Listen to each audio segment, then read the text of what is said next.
All right, hello everybody. Welcome back to the stream. Good to see you all. Stream part 2. So today we're in this stream anyway, going to be working on some tooltips. My goal is to create a generic tooltip scene or class or whatever you want to call it. Because I'm going to be using tooltips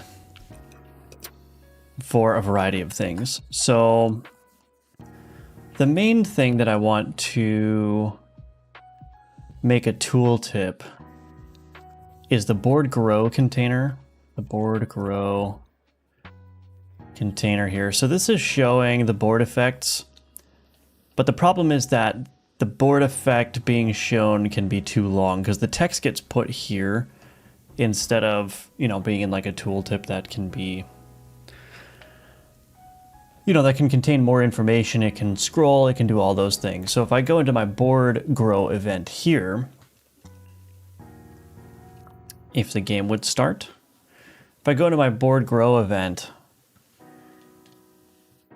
a lot of this text is just too big, right? So it just ends up taking up a lot of room. Doesn't look that great either. So I think I'm just going to move on to using like tooltips for everything. And then we have like the artifact tooltips. These are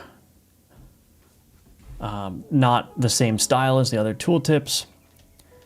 And I think I'm also going to do the same thing for like the obelisks and stuff. So basically anywhere where text can show up, I think I'm just going to unify it all and make it all tooltips. And I think that that's going to be, number one, that's just going to be visually more consistent. But number two, like having a central system through which the tooltips go is going to make, I think it's just going to make my life easier in a number of ways. So we're going to try to implement such a system.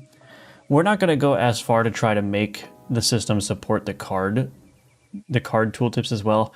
I think this will just have to be its own little tooltip. But anything else, like this and this, those will be tooltips. And yeah, we'll just see how that goes.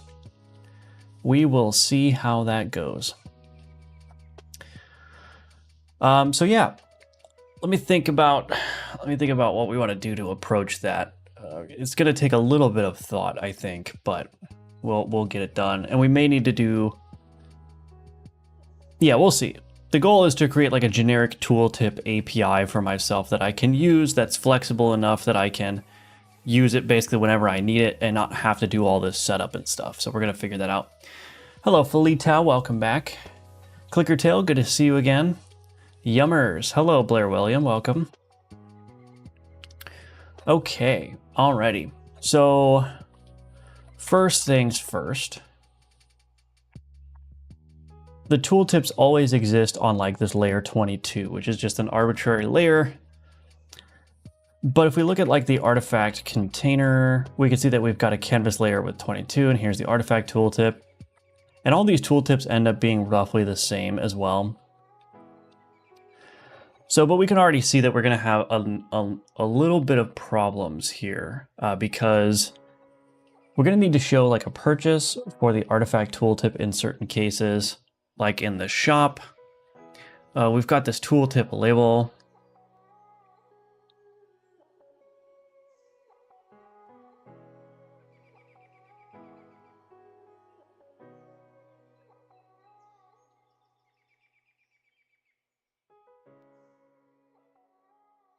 Let me look at how the artifact tooltip is working.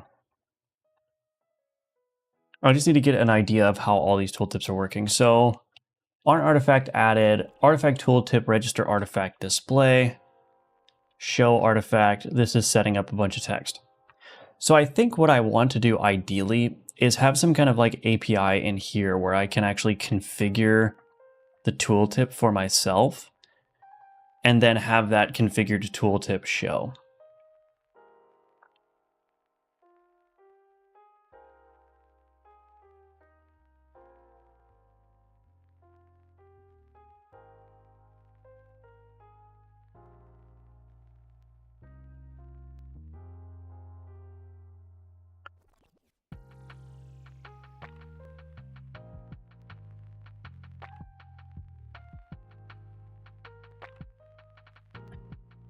Okay.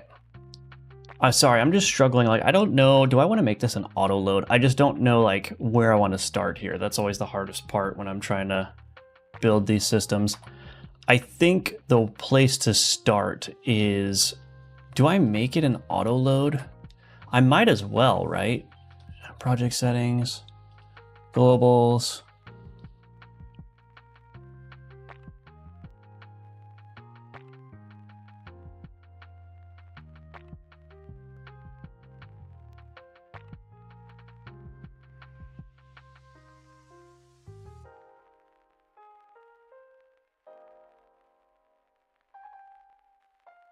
Yeah, I might as well.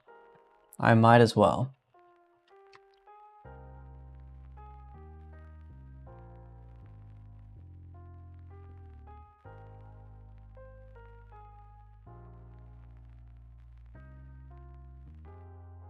Well, we're just gonna start building it, and we'll just make it more flexible as we go. So let's do a new scene. We're gonna do a canvas layer. Let's do let's just call it like generic tooltip or something like that. Scenes auto load generic tooltip. We're gonna make this layer 22 by default. Okay, so we're getting there already. We're gonna do a panel container.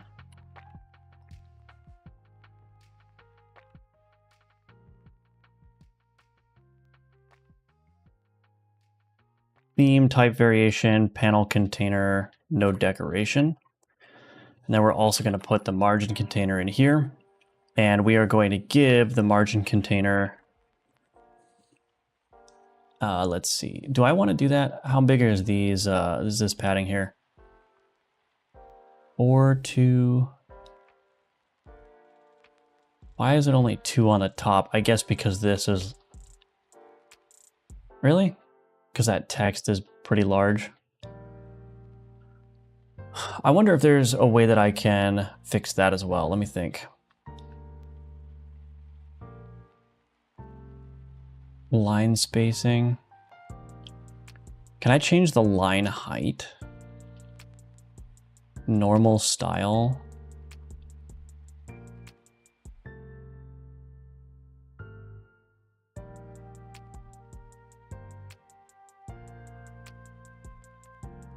I thought there was, let me see. There was like a way of doing like label styles or something. Where was that?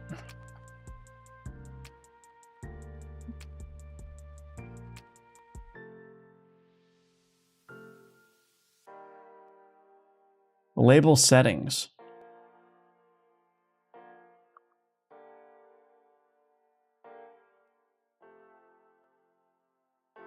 Is there a way to define the label settings? Oh, here we go. Where is that? Where is that even at? Label settings. It's not in the theme section.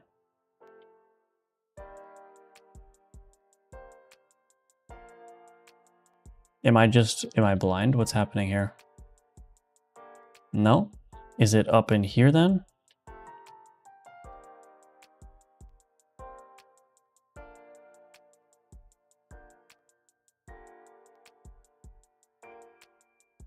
It's literally just oh, it's right here. I got it. Okay. So label settings. I'm wondering if I can change the line height. It doesn't look like it. But this label settings object allows you to do things like stack shadows and stuff, which is pretty cool. But I don't think I can actually change the line height, the individual line height here. So, and I can't just change that. All right. So never mind about that. We won't worry about that right now. Let's just do a generic tooltip here. Margin container, we'll just set this to 4 all the way around. We may want to change that. And then we're going to add a VBox container. Let's see.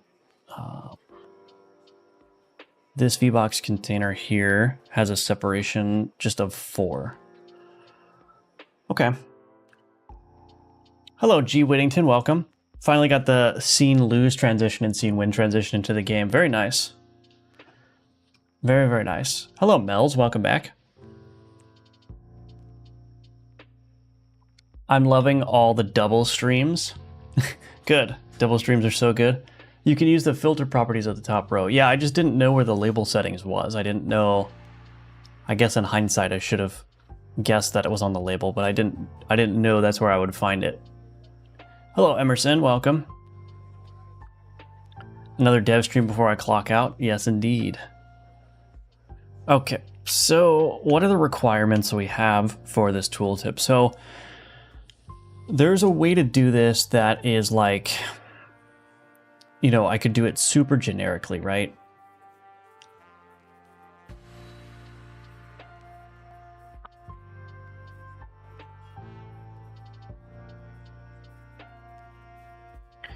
So there's a way to do this where I could do something fancy. Like I could do like a quasi builder pattern, which will allow me to like inject all kinds of stuff into the tooltip.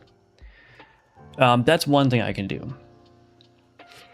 The other thing I can do is I can just stuff a bunch of stuff into the tooltip and just dynamically hide and show things based on what I need to do.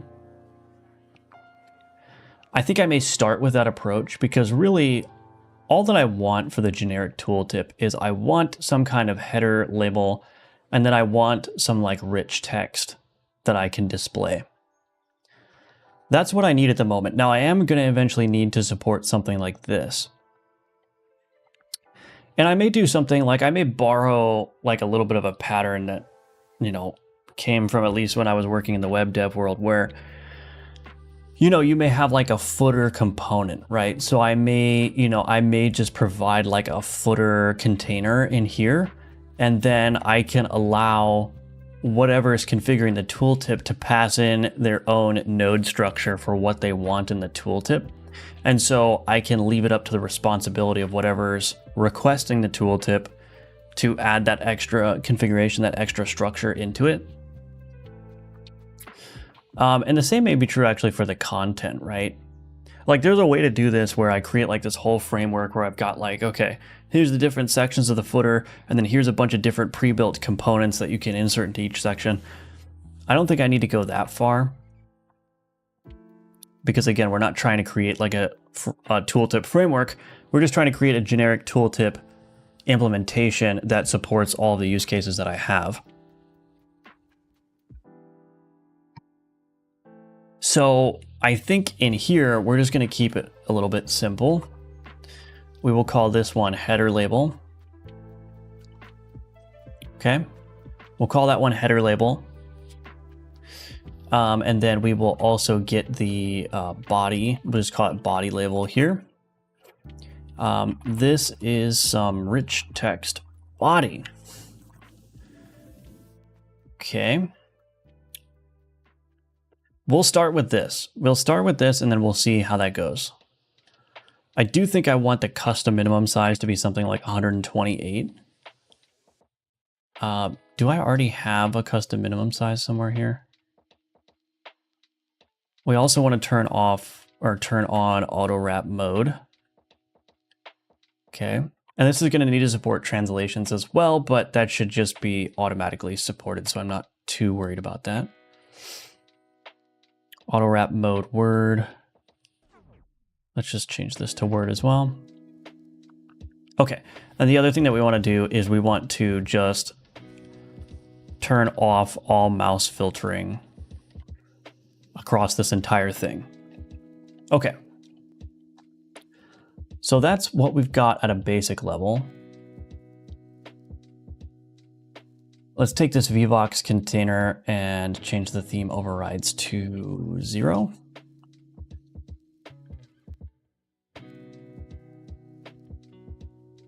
Yeah, see the problem here.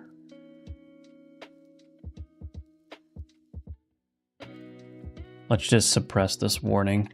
Let's make Godot happy.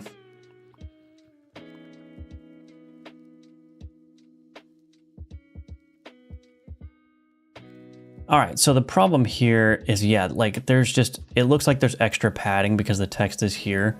See this bounding box? There's like 4 pixels of extra padding. That's because I guess there can be characters in the font that are a little bit taller. But what happens if I get rid of that? Okay, yeah, so it may be the case that I will just turn down the margin top to make it look more visually equal. Yeah, it's fine. It's not going to be perfect because of the weirdness of like how the fonts are rendering, but I think that's okay. All right. Cool. So that sounds good. Let's add a script to this. Game.autoload. And in ready, we just want to turn this invisible. We're also going to say set process false.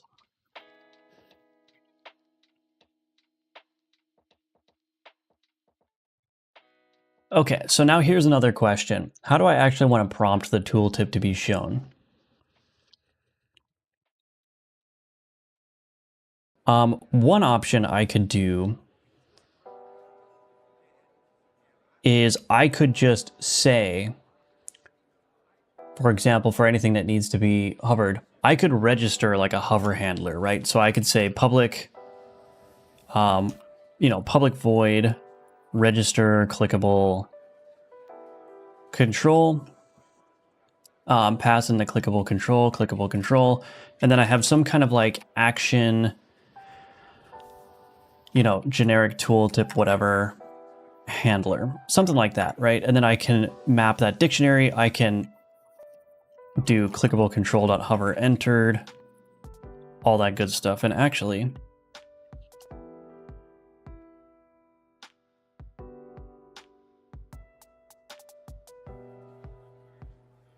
yeah. So I could do something like this, right? The other way I could do it is I could do more direct. I could offer up like a show tooltip, but then I'd need to manually handle the hide tooltip as well.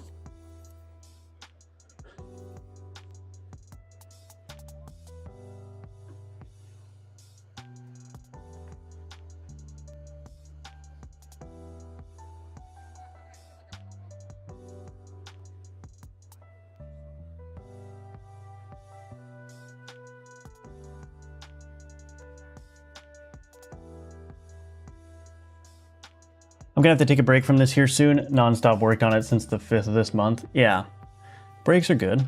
Number of times I wish for a declarative UI language for Godot. I'm so box model pilled at this point. I just wave Flexbox, yeah. I mean, I'm the same way. Or at least when I was doing web dev. I haven't done web dev in a while, so I'm probably a little bit rusty. But yeah, the solution to everything was Flexbox. Question for working with UI in Godot. Do you consider it bad practice to frequently use theme overrides? Mostly thinking about margin containers and box container separation. So the problem is, like, I don't like setting default separation values on my VBoxes and HBoxes as well as my margin containers, or like the margins of my margin containers. And the reason is because I often use those things in a context where I actually don't want any padding, right? And so if I were to say, well, all of my padding needs to be defined in the theme or a theme variant for that margin container, then I would have to create variants for each different scenario that I have for my layout, right? So I may have a margin container, for example, that is literally just a container. Like, I don't want it to have any margins, right?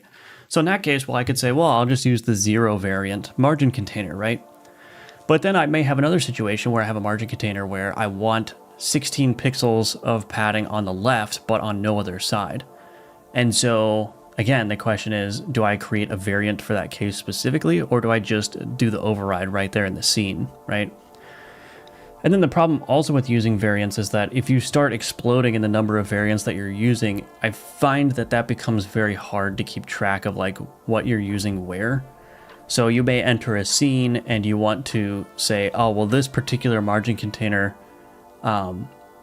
I don't want it to have this padding. I want it to have different padding. So now you've got to go and look at all of your different variant types and see if any of them match the padding that you want. And then if there isn't one, you've got to create another variant. So and it ends up just being pretty unwieldy to like demand that all the offsets and margins and whatnot be defined in your theme file.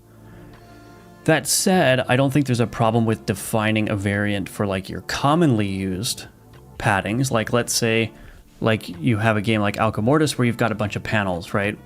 And you want every panel to have the same padding. Well, you may just create a variant of the margin container that just has like the typical panel padding, right? And so you may use that for all your panels, but then you may also leave open the option to just change the theme overrides based on whatever context. Like change the margins, change the padding, whatever, based on the context or based on what you're doing with the current scene. So anyway, for Alchemortis, I don't bother with setting up any of these constants or separations in my theme file. I just think it's a little bit too much of a hassle, and I end up using the same numbers anyway, like 8. In this case, I've got like 4. Some of them are 16. So yeah, I haven't found that to be super unmanageable. And the nice thing again is that those padding configurations are local to that scene, right? So I know if I want to change the padding of this tooltip, well, I just need to go to this tooltip scene and change it, right? I don't need to go and hunt for it in the theme. Now, the bad thing about this approach, though, is like, let's say that I did want to unify all of the padding values throughout the game. Now I'd have to go into every scene and like update everything by hand. So there's like, there's pros and cons. I think the unfortunate thing is like, I think it's just going to be a little bit unwieldy no matter what you do. That's my opinion on it anyway. Maybe the good middle ground is to have like a handful of variants for your most common padding and then use overrides for the other uncommon situations. That may be the best way to do it, but yeah, you're welcome. You are welcome. But yeah, I don't even bother with it. I just use the theme overrides. Because what I find too is like mostly what I'm doing is I'm zeroing out the separations. Like that's mostly what I do with the VBox containers. Like this one, I just zeroed it out. Anyway, I think you can make a good argument actually that they should be zeroed by default, but that's not the default that Godot gives you. So anyway, so what do we want to do about this? So we register clickable control. I think I want to go with this approach. So that means that we're going to need to map a clickable control to a handler.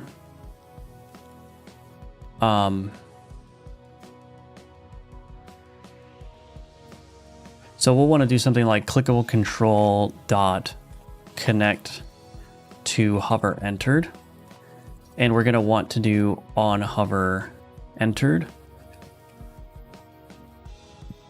Probably pass in the clickable control and then also the handler here. I don't know exactly what the handler is going to do, but let's just see if we could stub this out a little bit.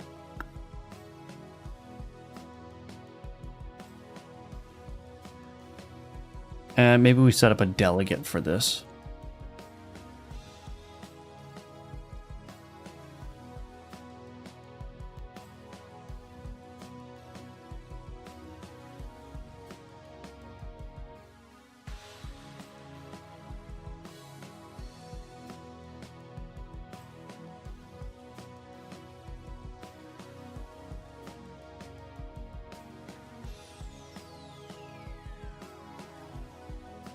Do I need this here? I may not need this argument, but that's okay. We'll clean this up as we go.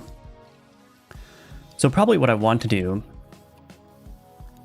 is do something like handler And then we pass in this. And then we'll probably also want to do clickable control.connect to hover exited. On hover exited.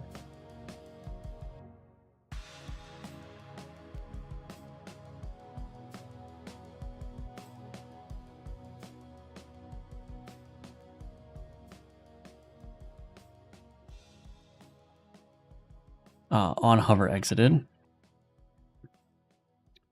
And then we're probably going to want some kind of method in here like private void reset. And this reset here, at least for now, we're just going to set visible equal to false. We'll call the handler and then we'll set visible equal to true here. And we also want to do set process to true. And then on reset, we're going to say set process to false. And then in process, we are going to want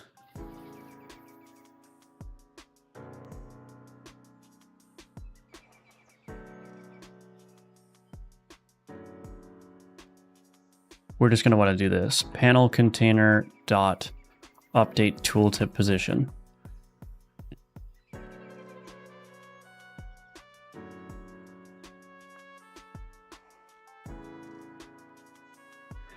Well, let's just start then.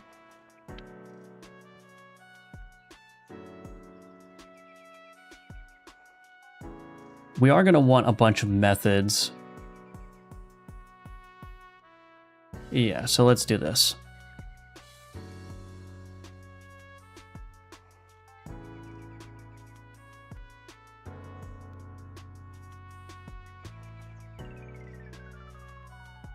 We're going to do something a little bit, I don't know.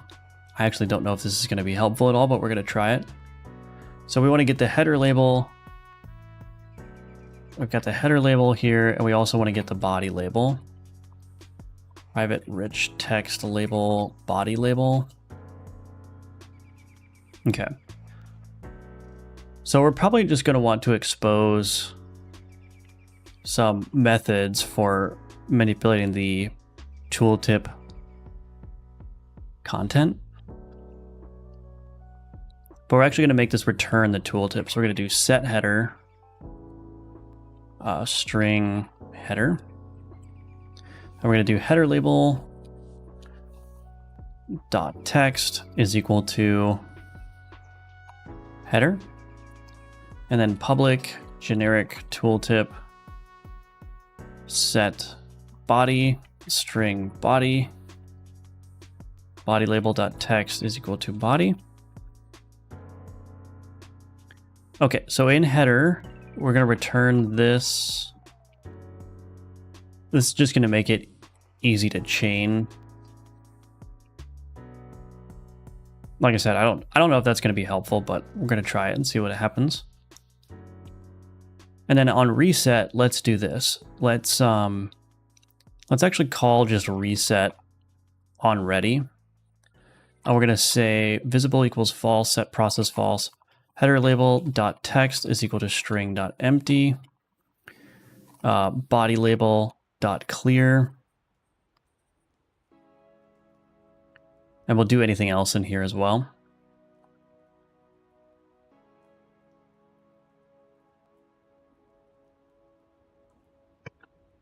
So on hover exited, we're going to say reset.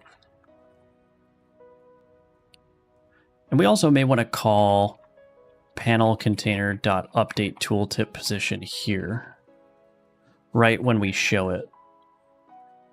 Or maybe in a deferred manner. I don't know for sure, but we'll try that. Okay, so we've got the generic tooltip. Let me build, and we probably want this to be static, actually.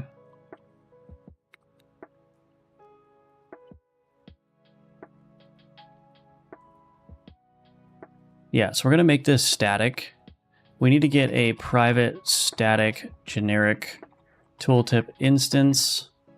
We'll set instance equal to this here. And then we're going to do instance dot on hover entered instance.hover exited. Okay. Project settings. We are going to select a script or scene. Oh, did they update this? Very nice. Scenes auto load. Generic tooltip. We'll just go ahead and put that at the bottom. It doesn't matter, I don't think. All right, so let's just try it with, so we've got the artifact tooltip here. We have all this stuff happening here with show artifact, register artifact display, register clickable control. Where is this happening? That's in the shop container. Okay.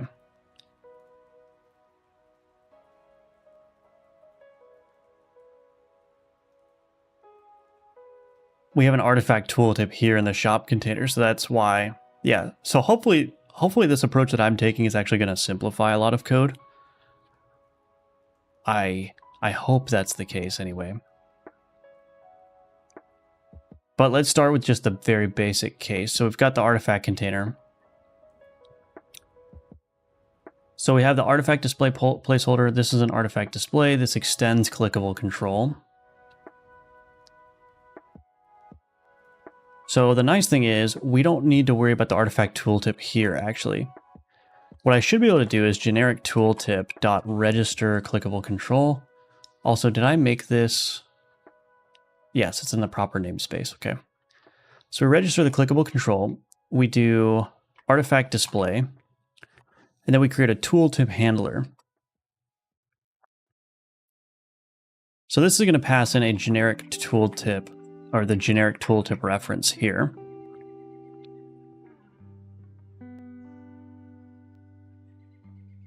So now if we look at the artifact tooltip, we're just passing along that base artifact. So what I can do in here is basically just put this in there.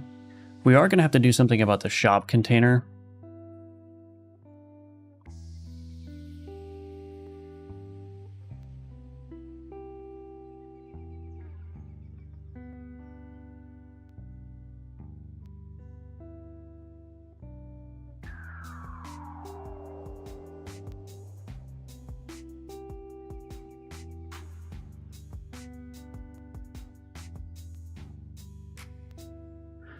But in any case, here's what we could do. Generic tooltip.set header, base artifact.localize the name.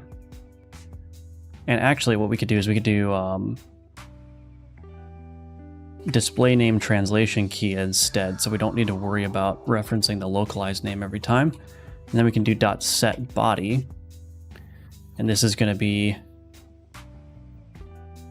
base artifact.get description.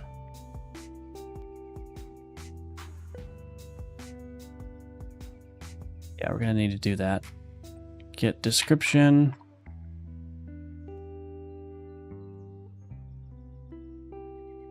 Look at this. So all that code just becomes this now. Now this is a very basic case, but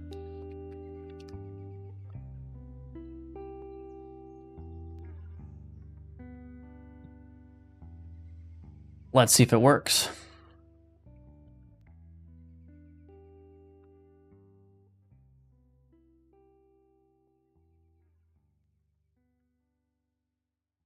There we go.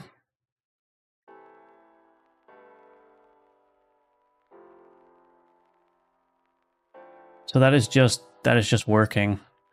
So that's a very, very basic case, but it's a single tooltip. And the nice thing is too that because that's connecting to the hover entered signal, like this is just going to become like when the clickable control goes away, I don't have anything to clean up on here. So basically what I want to avoid is I want to avoid having like any like explicit mappings, like a dictionary to whatever, if I can help it, because then I have to manage that data and make sure that I'm cleaning everything up. But if I can just connect directly to the thing, whenever it leaves the tree, it'll just get cleaned up eventually on its own.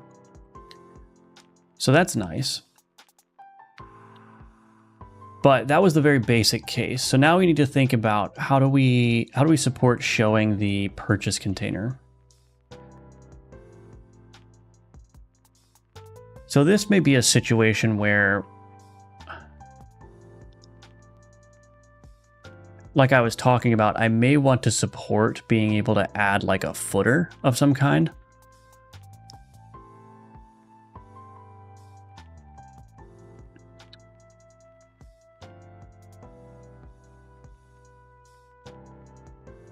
I mean, that would be a little bit overkill. I mean, it would be just as fine to just like slap this, you know, purchase container here and then just toggle it, right?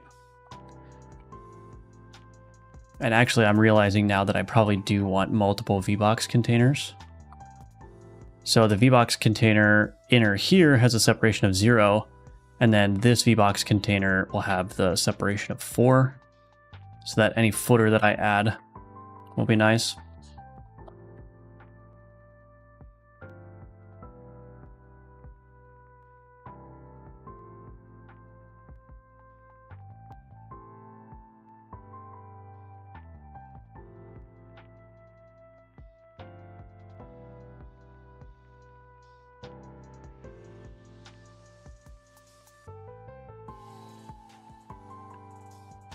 So I could do this, right? I could do like another VBox container here. Or, whoops, out here. Here. Call this footer container. We would mark this as unique name.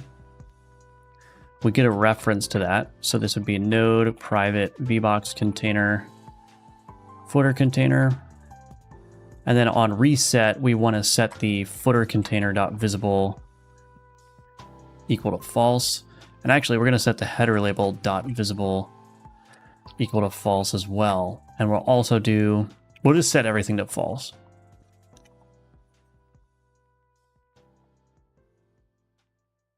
And let's put this in the order that they appear. Okay. Do header label, oops. Body label.clear. Okay.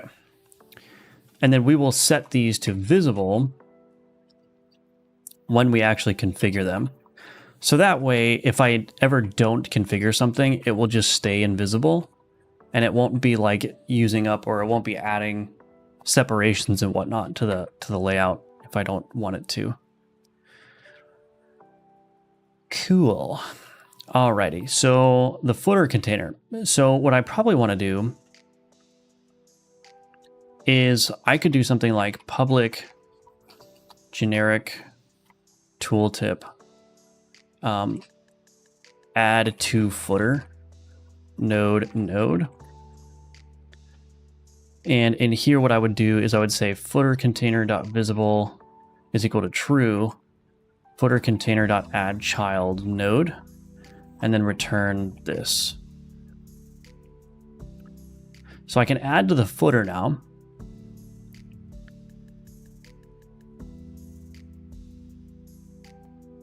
And now the question is,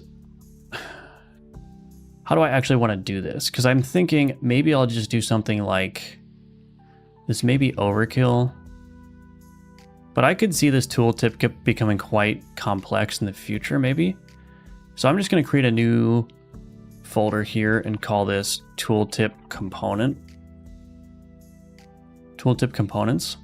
And then we're going to create a new, actually, let's go to artifact tooltip. We're going to save this. So we're going to save this branch as a scene. We'll go to scenes UI into the tooltip components.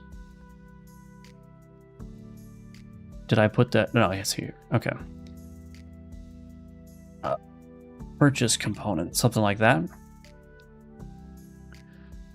Go here.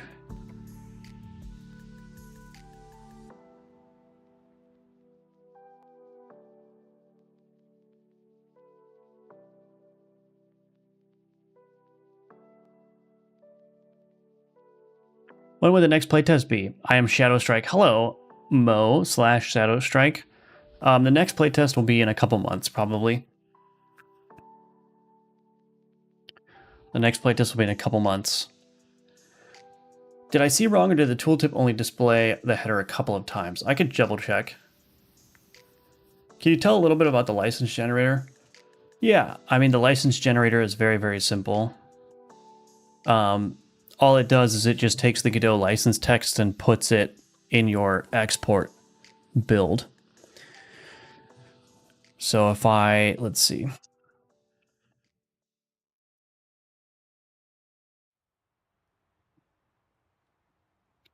So here's my exported, Alchemortis directory here.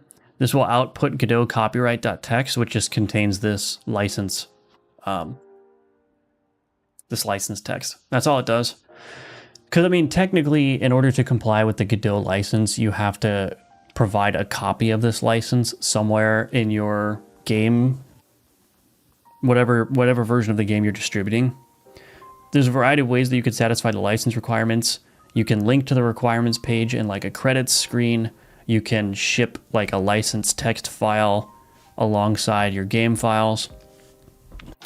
So all that the license generator does is it just, when you're exporting the game, so like during the export process, it gets the Godot license text and writes it to a file called Godot copyright, and then that just gets included in your build output like this. So then when you have a process or when you go to zip everything up, it's just automatically there. It's not something you have to think about. It will always be included, and you satisfy the Godot license requirements. That's it. That's all it does. Very, very simple. It's just a nice little automated thing that you don't have to worry about. Hello, V. Welcome back. Good to see you. You're welcome. So let me think about this. The artifact tooltip.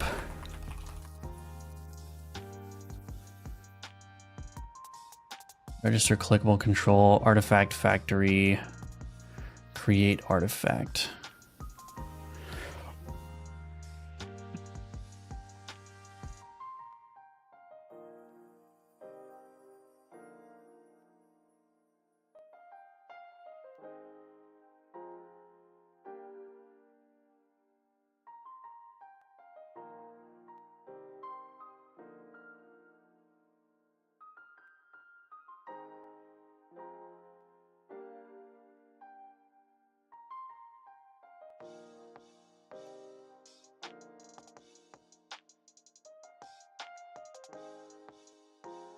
So yeah, I don't think I need to go this far. I think what I can do is I can do generic tooltip, register clickable control, artifact clickable controls, index, my handler, generic tooltip, like so.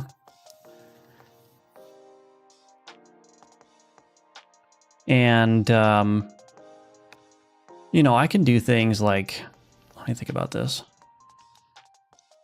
Artifact resource, base artifact, get description. Oh, I do need a reference. I do need a base artifact here. So I'm realizing that I'm ending up with two basically identical strings of code here.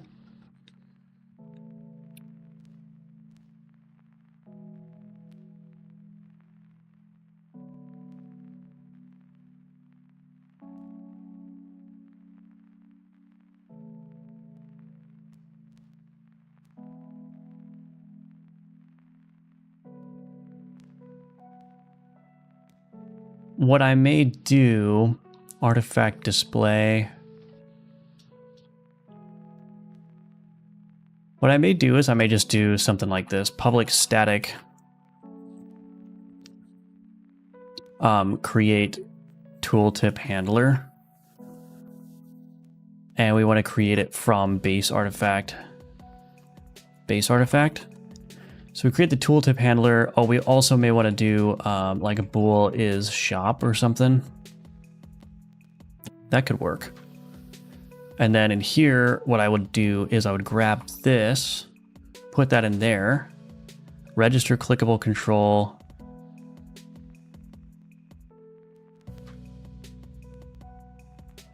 Wait a minute.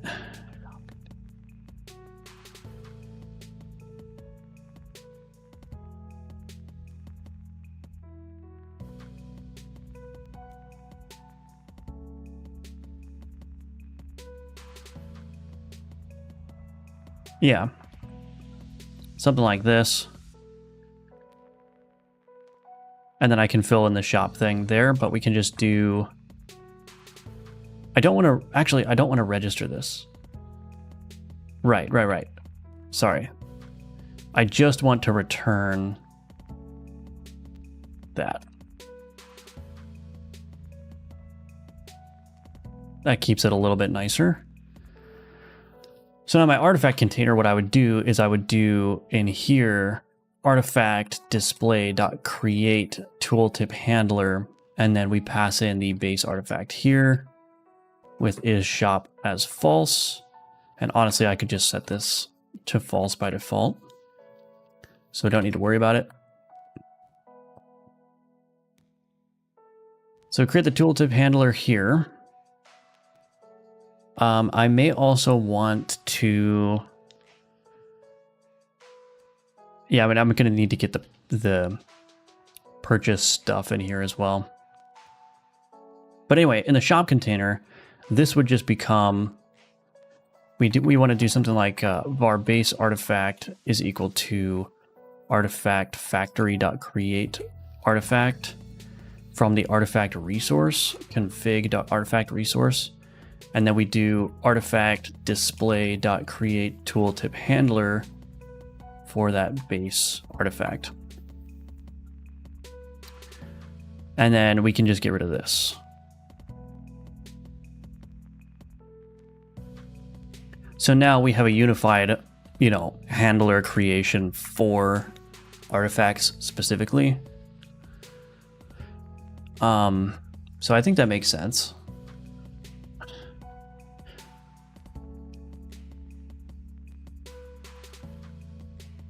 I don't know if this is the best place for it, but I figured I just might as well put the tooltip handler in the artifact display. Maybe I'll move that later. So that should be good. We do need to pass in the is shop here though. So we pass in the is shop there. Now we actually need to do something about that. So artifact display. Honestly, I might just do private const string purchase component. Let's do purchase tooltip component. Oops, component UID. Copy this, paste that there.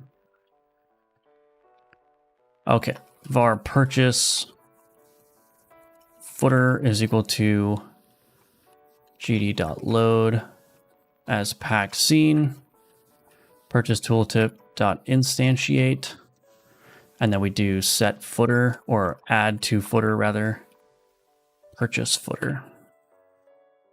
Actually, this, I would only want to do that. Let me think about this. Yeah, I only want to do that if we're in shop mode. So let's do generic tooltip dot add to footer. Okay, so let's see. I don't know. Let's see if that works. So I do need a shop. So what is my shop here? Debug. Let's just get rid of this. Map region height. Generate test map. Shop is 2. Okay, let's take a look. Will the game be available for macOS? Yes, it'll be available on all the desktop platforms, and the goal also is to make it fully compatible with Steam Deck as well. What kind of tooltip is this? Like in-game or for dev purposes? It's in-game. So this tooltip that you see here, oh, it's not even working. This tooltip that you see here is, I wonder why that's not working. What happened here? But the tooltip is what I'm working on right now. That header is not showing up anymore.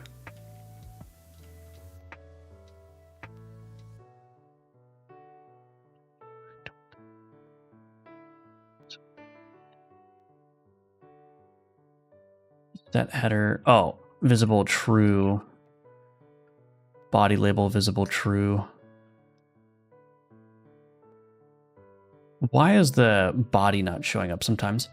So it may be the case that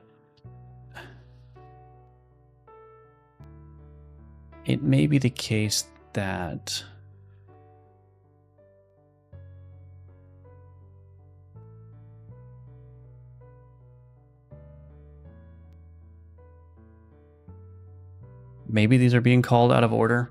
Let's see. We're back. I didn't see it. Bonus live. Nice. Yes, indeed. Hello, Pacheco. Hyped with the game being close to done. Yeah, close to done, meaning like another 5 months. Good question. Now I'm curious too. What about mobile and console versions? Mobile and console will be explored. Oh yeah, the body text is not showing up sometimes. Wonder why that's happening.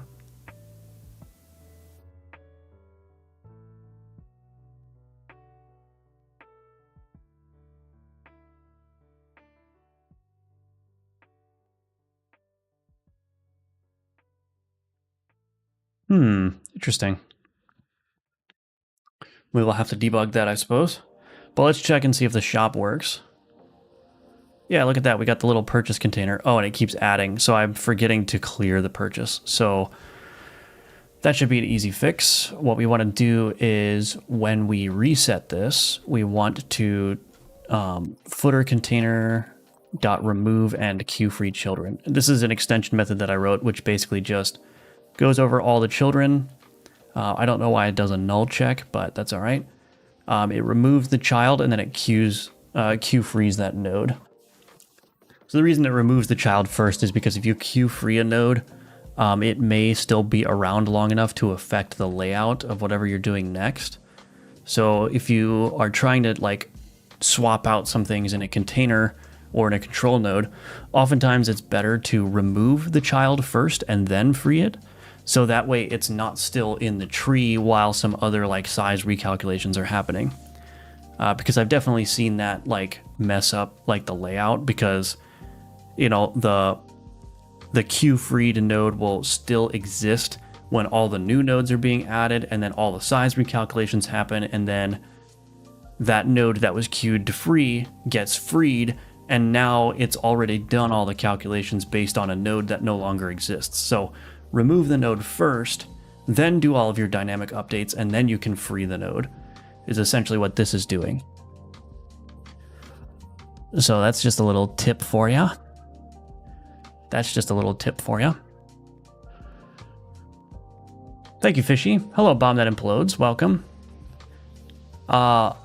Great, thanks. Yeah, you're welcome.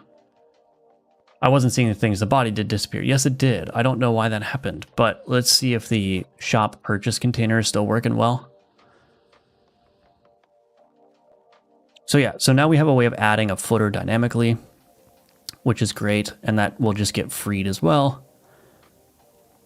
Is it just the broken sundial that's a problem? Oh no. So when it's like when I hover over something and then go back, it doesn't show up again. Maybe this clear doesn't work. Oh, this method does not affect rich text label.text, and its contents will show again if the label is redrawn. Setting rich text label.text to an empty string also clears the stack. So I was trying to be too fancy. This is probably the issue. That's probably the issue. Let's just set the text to string.empty, and that should fix it.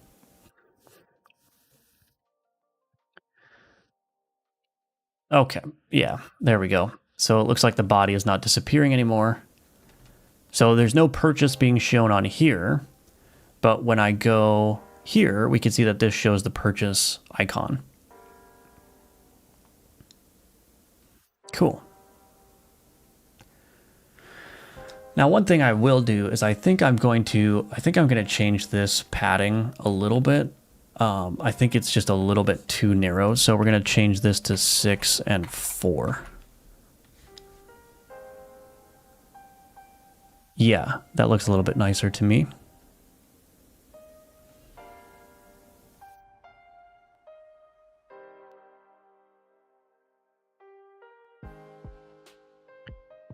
So we've got the very basics working.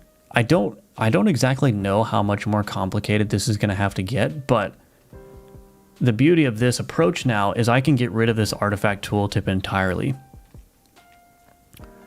Like with just this little class here, I was able to completely replace this. Now this on hover entered, I actually don't think this clickable control is necessary, so I'm going to remove that. We only need the clickable control here so we can hook into it. We actually don't need a reference to it, at least not yet. It may be the case that in the future, I may want to pass the clickable control back into the handler here as an argument, but I don't have that requirement right now, so I'm not going to do that. Now, as far as how these tooltip components are going to work,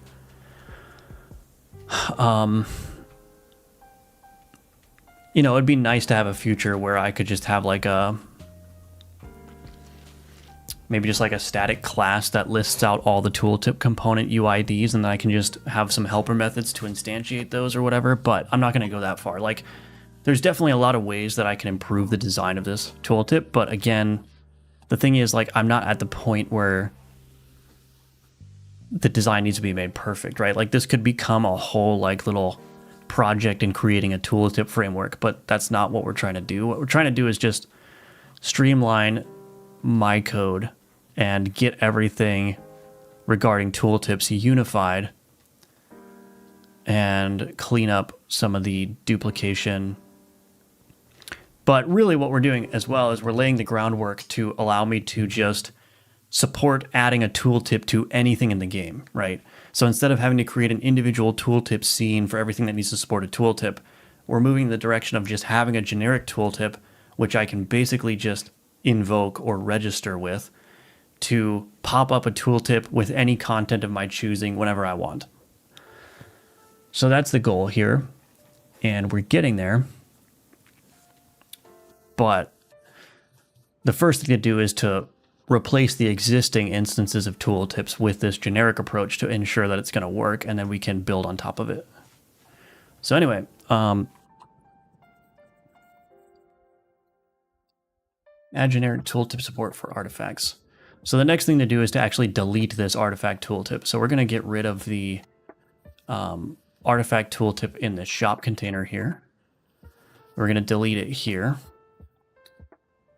So that cleans that up. And then in the artifact container, we can delete this entire canvas layer now.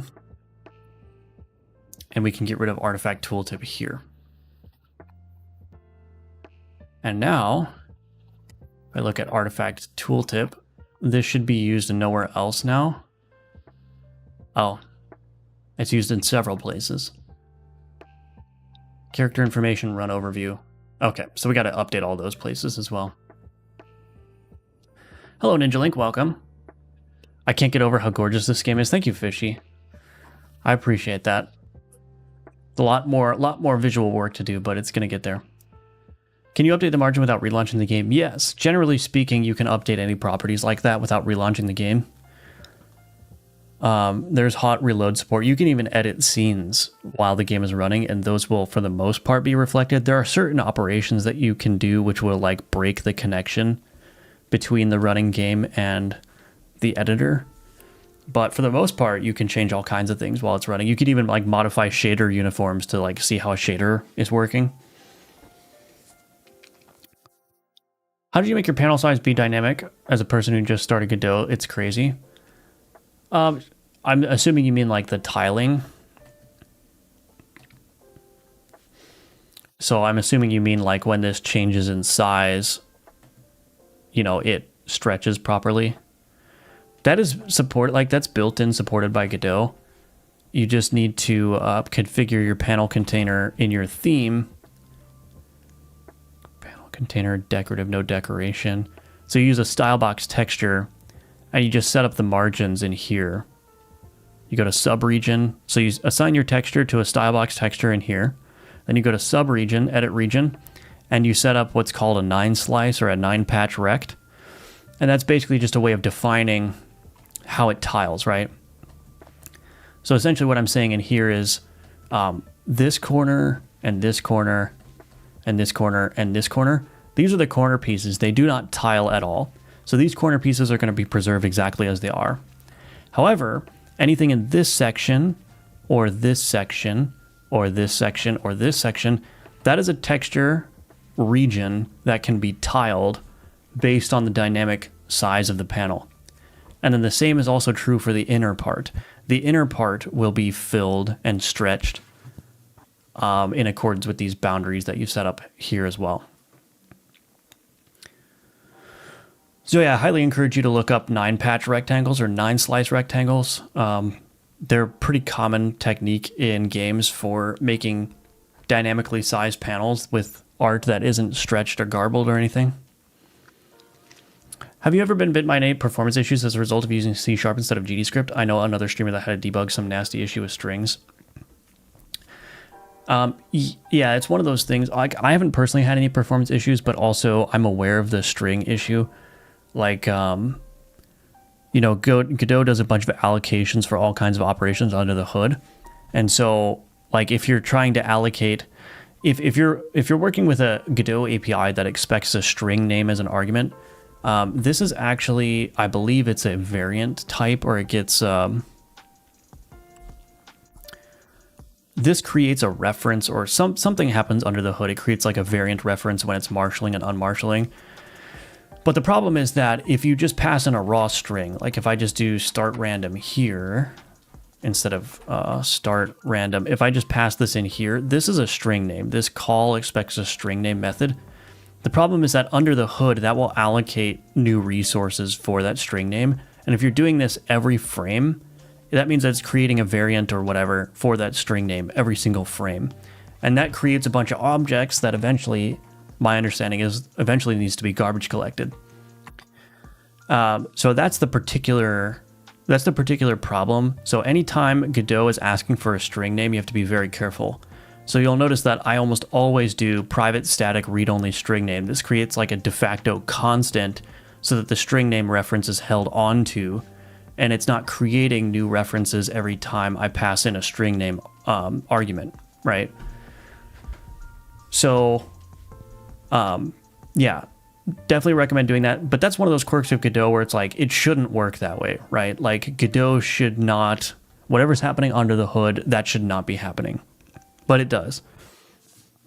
And so anytime I have a string name argument that needs to be passed in, I almost always create a static read-only string name variable so that it does that allocation once, and then I can just use that over and over and over again. How did I not know this? Yeah, it's a good trick. Do you go over that in your courses? I don't think so. No. This is just like one of those weird quirks of Godot where, like, yeah, I don't even know how you would go about finding. I don't even remember how I found that out. I probably off of like a Reddit comment or something, but other than that though, like I've not experienced any issues with C#. Even in Gunforged, where I was creating like a lot of things and destroying a lot of things all the time, I didn't have any problems related to garbage collection or whatever. I did have a problem in Gunforged where I was creating a bunch of references like every frame. Like I was creating like 120 ref counted objects every frame or something. And so I like looked one time, I was like, wait a minute, where are these 30,000 ref counted objects coming from? But I was able to fix that. Like, I don't remember exactly what was happening, but that was a situation where maybe there would have been some like garbage collection hangs or whatever. But no, other than that, I haven't really found any performance issues with C# specifically.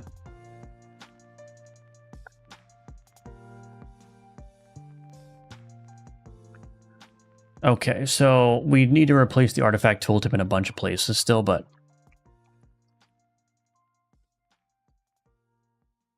anyway, I'm going to take a quick 3-minute break, and when I come back, we're going to just keep working on this tooltip. I think it's going to be pretty straightforward from here on out. Like, I don't think there's anything too difficult here. It's just going to be a matter of cleaning up the artifact tooltip and then just adding the tooltips for the rest of the things that I need to do, which is basically going to be everything. Like, I want to change the enchantments as well. Yeah, so anyway, I'll be right back in just 3 minutes and we'll continue on.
Okay, I'm back after my customary 1 hour break.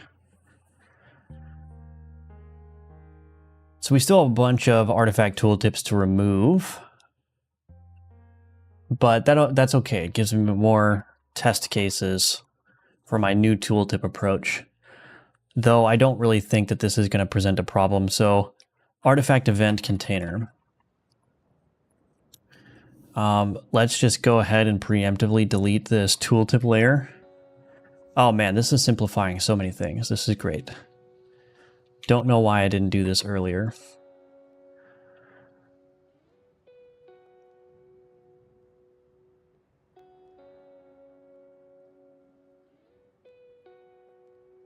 I don't really know why this is here, so we'll delete that. On pillar hover entered. So pillar control.hover entered. Let me think about this.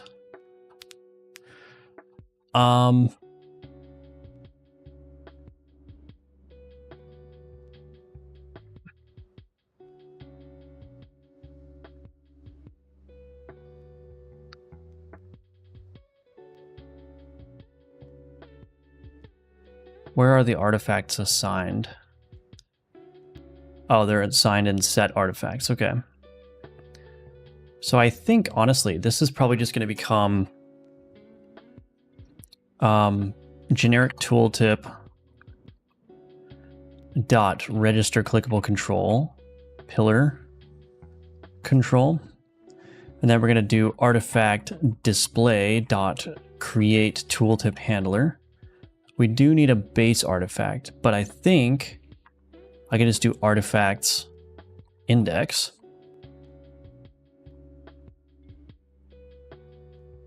That's it. I think that's it. Do I need to do anything else? I still do need to connect to the hover entered.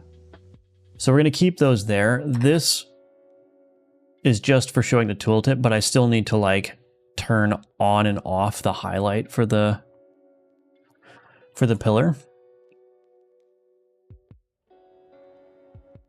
But there we go. So artifact, actually let's do this. Event type artifact is 9. So let's just generate a map with artifacts on it and we'll see if that works. Hello Artem, Godot indeed.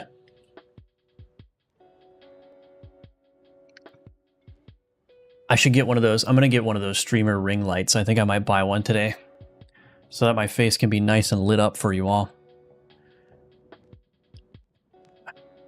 Oh, something is broken. Oh, something is broken. What do we got? Null reference exception.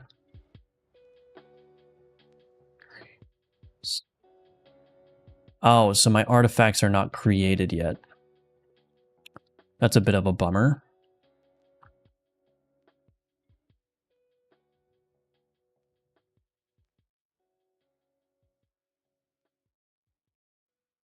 So the problem is the artifact container is being added first and then the artifacts are set.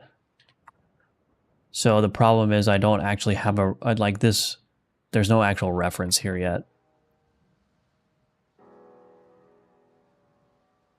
What am I going to do about that?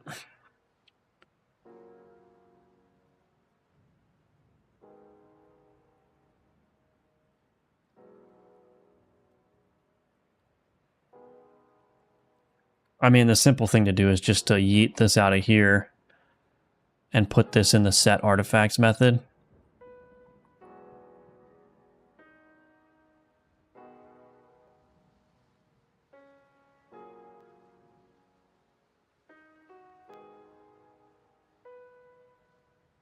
Is there anywhere else where I'm referencing the artifacts in ready? I don't think so. So maybe that's just the way to do it. Just move it around, don't need anything fancier than that.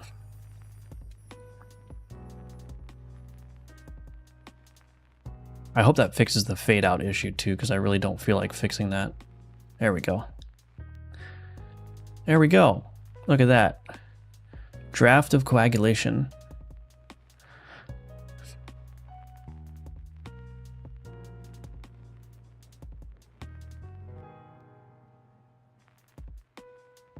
I don't like how that wraps.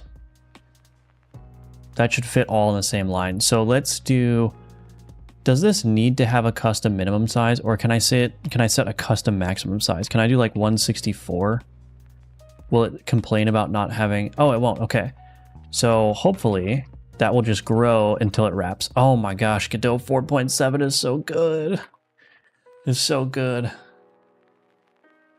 Oh man. Oh man.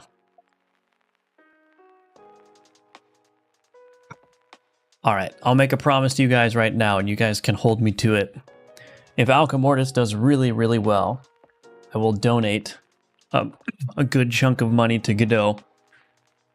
So you hear that? You are the only people standing in the way of Godot getting a generous donation. If you don't buy Alchemortis, it won't happen, so it's on you guys.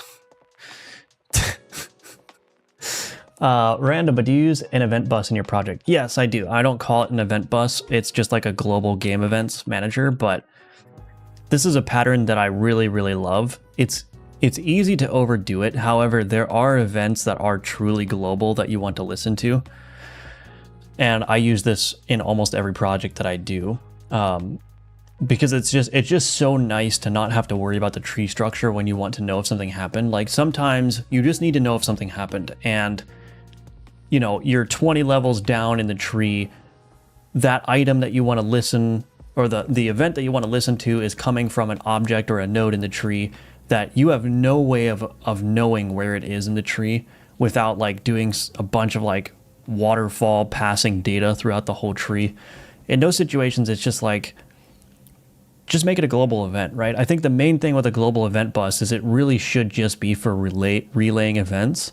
I would not do anything like, I wouldn't store any data in the event bus, right? It's purely just a relay, right? It's like it's the common shared node where everyone knows to reach to if you need to listen for an event happening. That's really what an event bus solves, right? It's like, I know where to find the event bus. I know it's an autoload node. I know where it is in the tree. And so if I can just hook into that and listen for events coming from that, then something else like way off in the tree, 20 levels deep, can like trigger that global event, and everyone else who wants to know about that event can know about it without having to do a bunch of like orchestration of like setting up these signals and passing data through the tree and all that stuff. So I think it's a really good pattern. I would say, you know, try not to overuse it. You want to use it for things that are truly global events. You don't want to use it as just like a band-aid fix because maybe it's a little bit annoying to get the signals to connect the way that you want. You want this for like truly global things where there's like multiple disparate parts of the tree that need to know about a specific event happening. So yeah, that would be my advice. But yeah, it's a good pattern. I like it. Oh my gosh, look at that. It's so good. The tooltips. Okay. So that one's good. Let's see. Where are the other owners here? Character information. Same deal here. We get rid of this tooltip container. We don't need that anymore. We get rid of the artifact tooltip here. And then we scroll all the way down here. Artifact display. So artifact, look at this. Actually,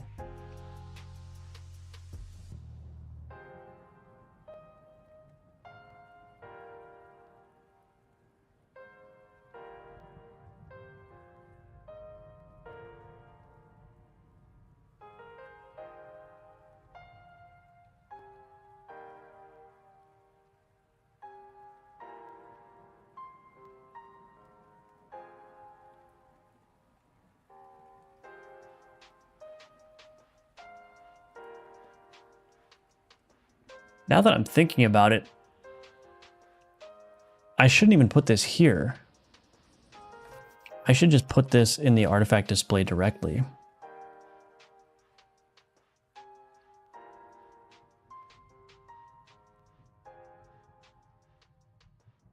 So anytime I'm setting an artifact on an artifact display, it should just automatically register the tooltip in there.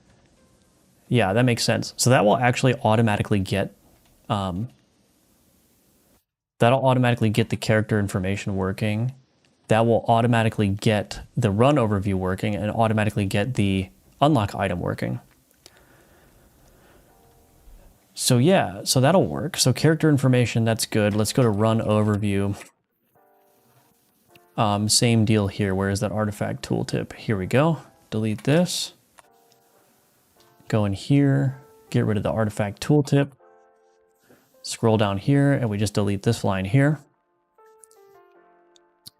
And then in the unlock item,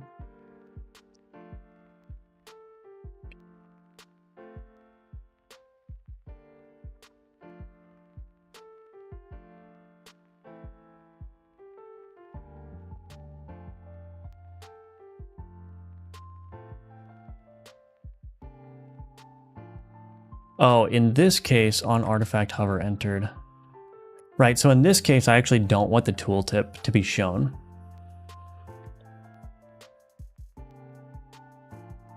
Skip tooltip registration. If not, skip tooltip registration. And then in my unlock item, we want to do skip tooltip registration. True.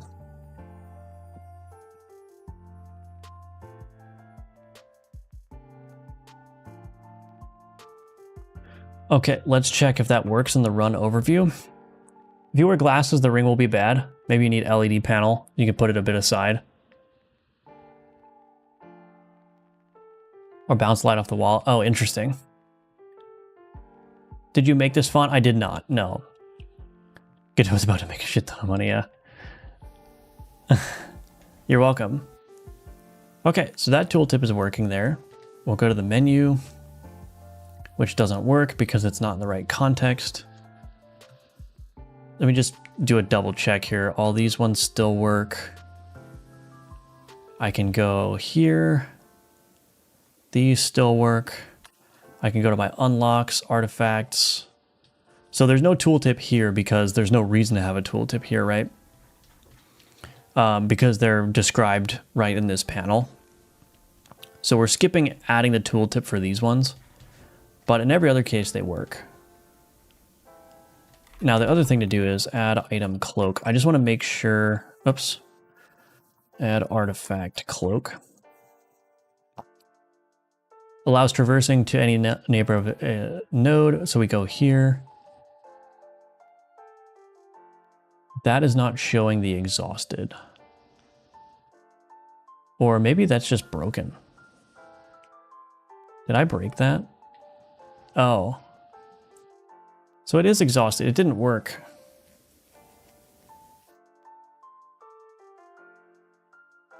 Let me see. I'm just going to reroll until I get a cloak. It might just be an artifact of adding.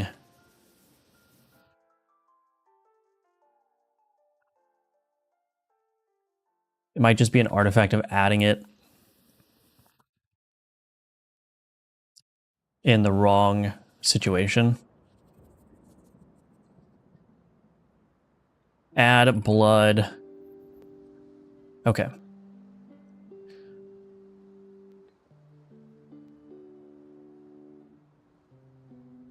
I'm really not going to get the artifact. You serious to me? How rare is the cloak? Did I make it like super rare? And I ran out of money. Add blood. Oh, it can't. It can't parse that as an int. Okay. Why did I? Is the cloak not in the game anymore? What happened?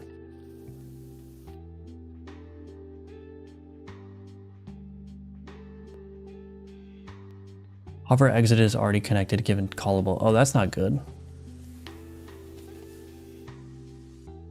Oh. I think I have a problem. The reroll.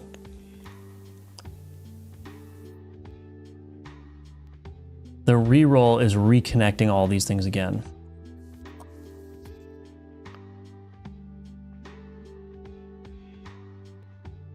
Right? Let's see, set artifacts. On reroll requested, yeah, so I need to, let me fix that. Go back to event container. Initialize pillars.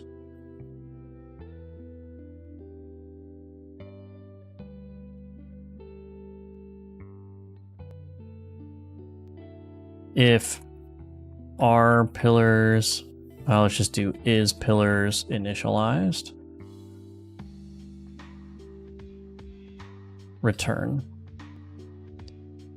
Is pillars initialized equals true.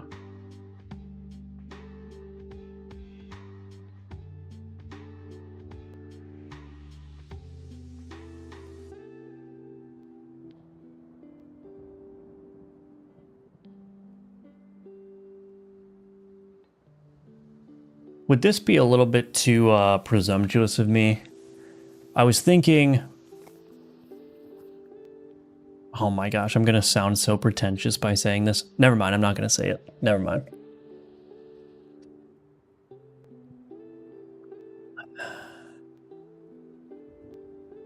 Okay, so let's see.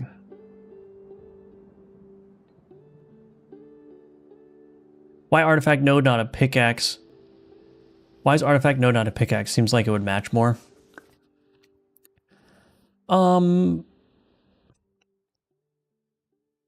I guess there's no real reason that it can't be a pickaxe. The thing that I want to ensure that I'm doing, though, is at the very least, every single event type should have a unique silhouette. I think that's a very important part. So it's a very important part of character design, but I also think it's a very important part of like any kind of like icon design, is that if the icons are representing distinct things, they need to have unique silhouettes. I don't think the pickaxe would be in violation of that at all. I was just thinking, like, if I make a little mound with a pickaxe, why did I think of that? Why did I bring up the silhouette thing? I guess what I'm trying to say is, like, the only consideration I have when I design the icons is, like, sure, they should match thematically, but they should also have distinct enough silhouettes. And I think what I like about the artifact node is that it has a very distinct silhouette. If I were to just do a pickaxe, it may look somewhat similar in style to the upgrade event, because the upgrade event has like the angled tools, and it may look somewhat similar to the combat event too, in the sense that it's like a tool that's at an angle. That may not be a valid concern. I'm just saying, like, the thing I do like about the current one is that there's no icon that looks quite like the artifact icon. Like, it's not even similar to anything else except for the color. So it has a very distinct silhouette, right? But like I said, I don't think making it a pickaxe would violate that in any way. It's just something that came to my mind. There we go, cloak. That is not correct. Oh, we have another problem.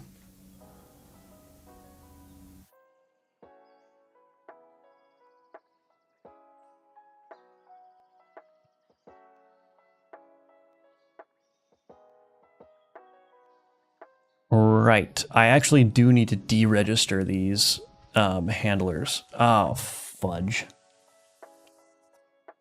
So we found the first weakness with my generic tooltip. So what's happening is I'm connecting to the tooltip here, but with the old artifact that is initialized with. Create tooltip handler.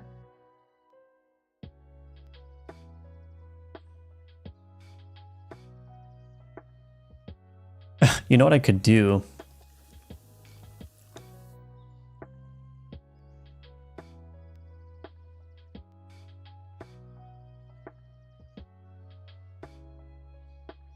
This is going to be really weird, but I know how I could fix this. Say it. I'd rather be pretentious than afraid to say.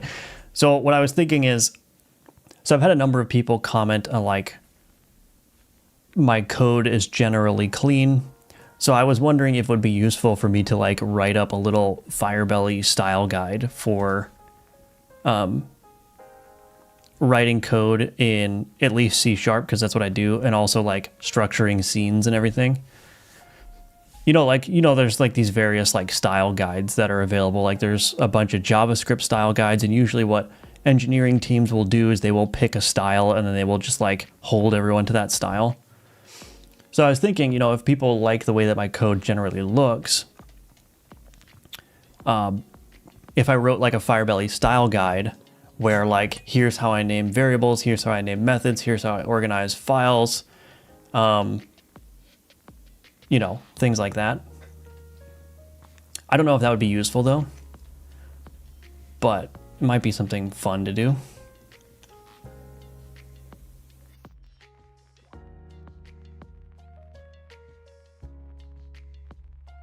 So anyway, this is going to be a little bit weird, but check this out.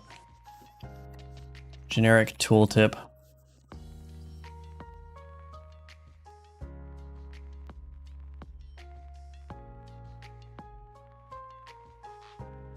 Handled tooltip.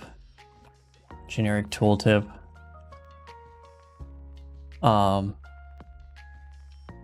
Index. Private void handle tooltip.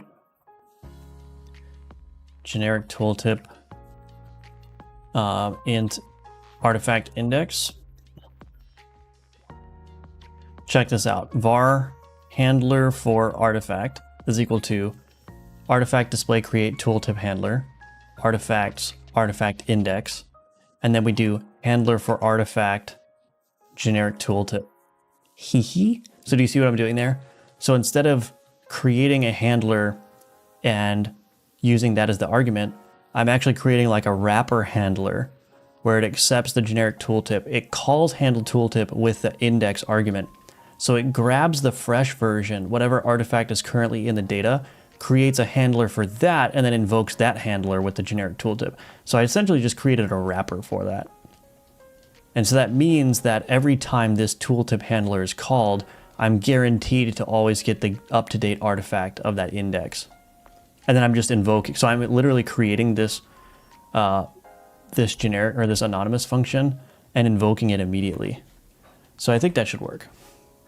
That would be cool, but I think it's a lot of effort. No, I don't think it's a lot of effort, because what I would do is, honestly, I would probably just have Claude look at my code base and write like a draft of what the Firebelly style guide is, and then I would go over it and I would add my own notes and tweaks and everything, or anything that it missed.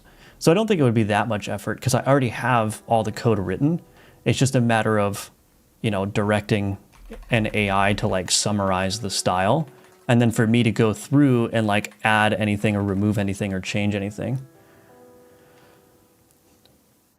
Elixir of Immortality Spade. Oh no, did I just see that going outside the bounds? Oh no. Why is this so difficult?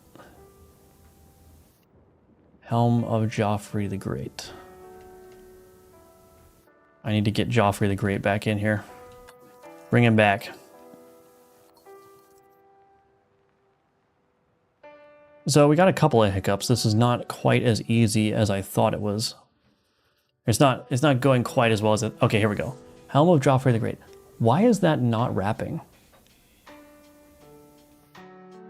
That is not correct. Is the custom maximum size just not working with that? I mean, we can just try this, right? Helm of Joffrey the Great.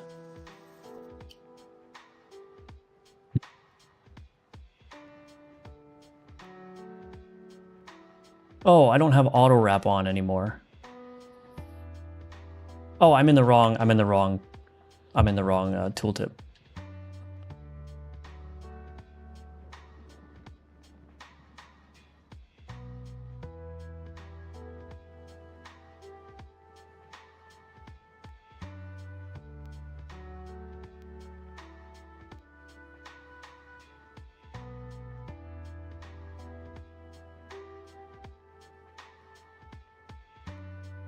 Why does it wrap here, but it doesn't wrap all allied items that deal damage? Well, let's just do...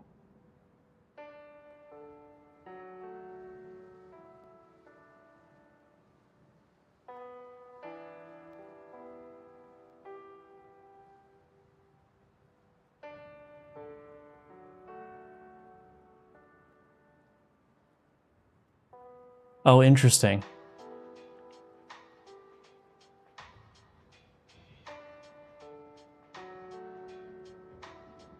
Is that a bug?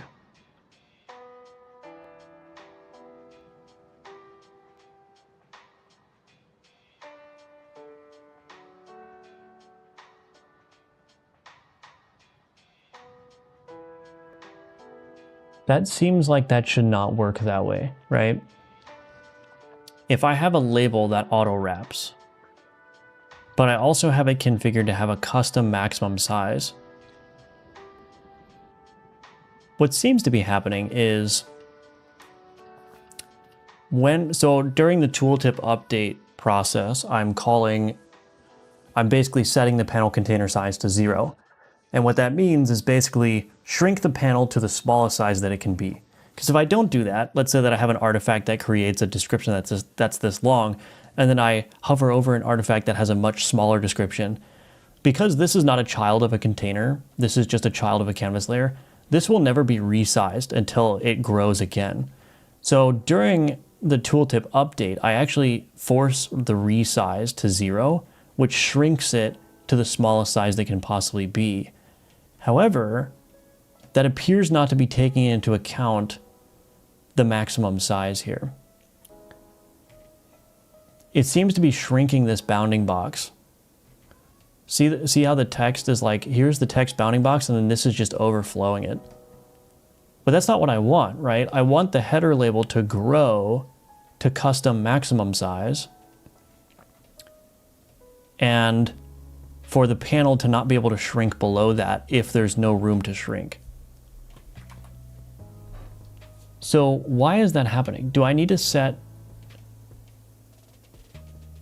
Why is that happening?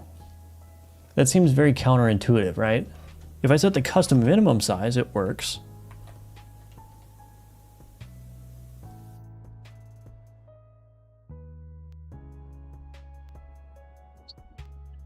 The final effective maximum size may be subject to parent container sizing and propagated maximum sizes. Not all control subtypes gracefully, which may lead to unexpected behavior if the control's contents exceed this size. Okay. Handle this custom maximum size gracefully. Okay, so let's just do something else then. Let's set this custom maximum size to 164. Is that gonna work? Okay, that works. So maybe that little note there, this not all control subtypes handle this custom maximum size gracefully, that seems weird to me, but I guess we'll just set the custom maximum size to 164 on this VBox container itself, and then we'll just call that a day. I hope that doesn't come back to bite me in the future.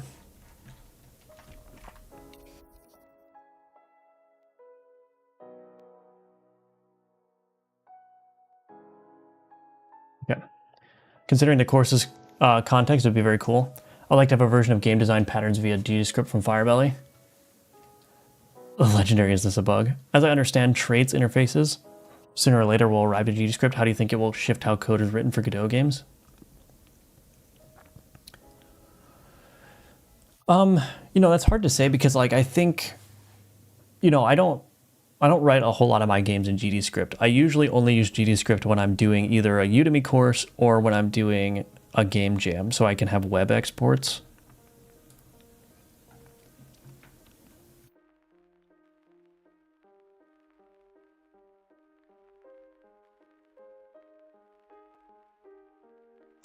It seems to me that traits, if I'm understanding traits correctly, which is like, let me just look this up. What are traits in, are traits of functional languages kind of thing? Yeah.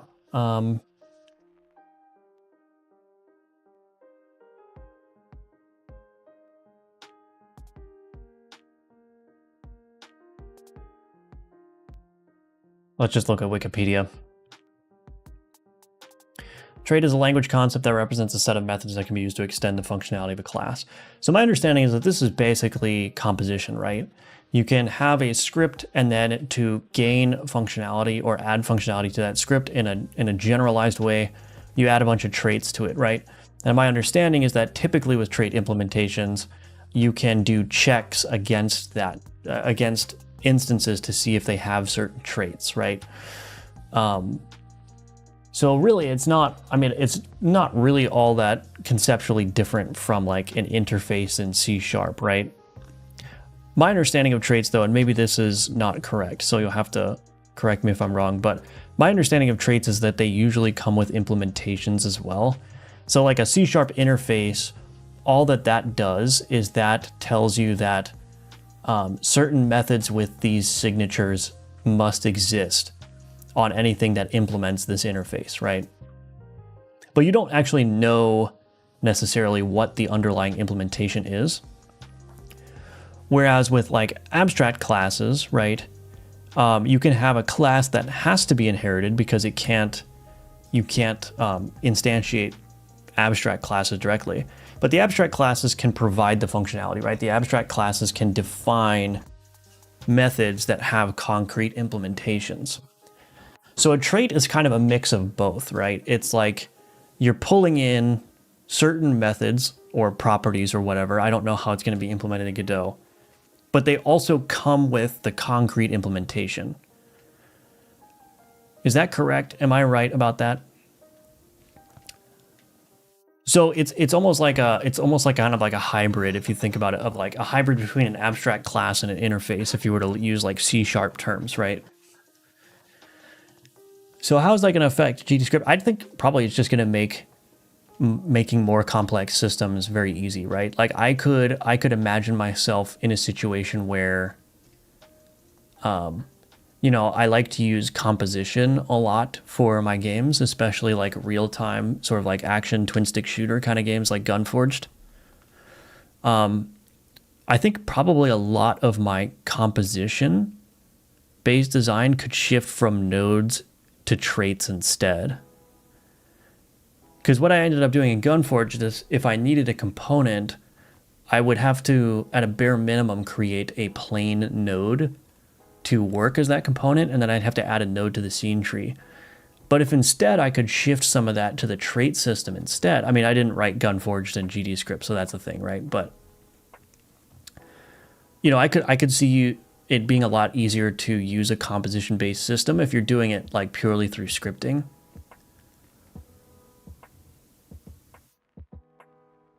So yeah, I don't know. I haven't looked into too much like how they're planning on implementing traits in GDScript, but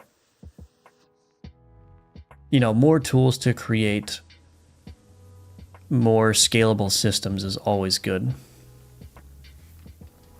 Ultimate motto of the coder is why this works like this, don't know. But if we do it like this, it works. So let it be. Let's just hope it won't bite me later. Yeah, that's true. Hello, JV or Javi 2 Walls. Welcome. Good to see you. Okay. Anyway, I completely forgot what I was doing. Oh yeah, I fixed that tooltip thing. Okay. I think we're all right. So can I remove the artifact tooltip now?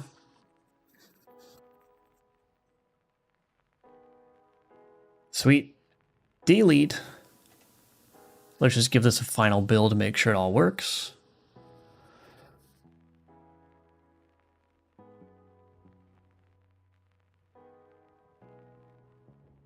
Good. All right. Finalize artifact tooltip removal.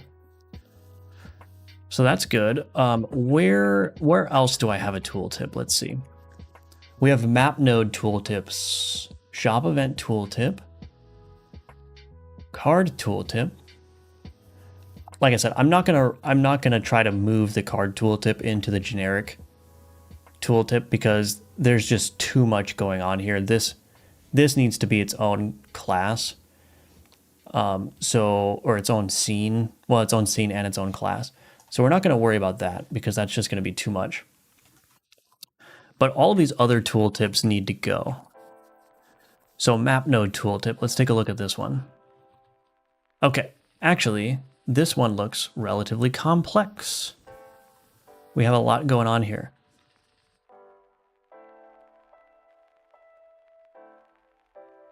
Is the tier label even a thing still? Hold on a second.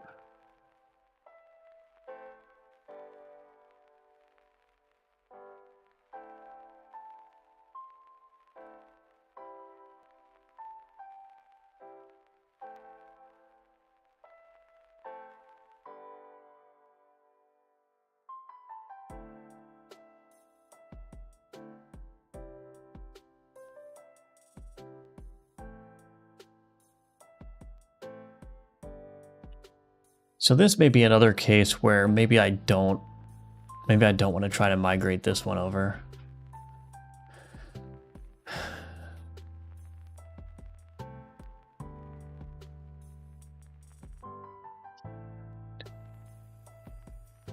This is ugly, I gotta fix that.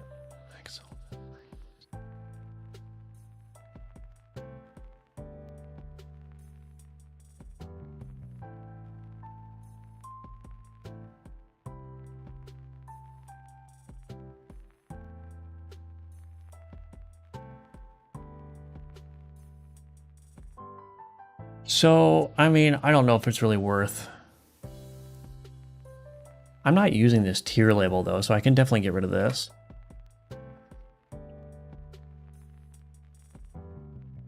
I don't even know why that's still there. Oh, for debug purposes. I need to strip out the trigger node stuff too.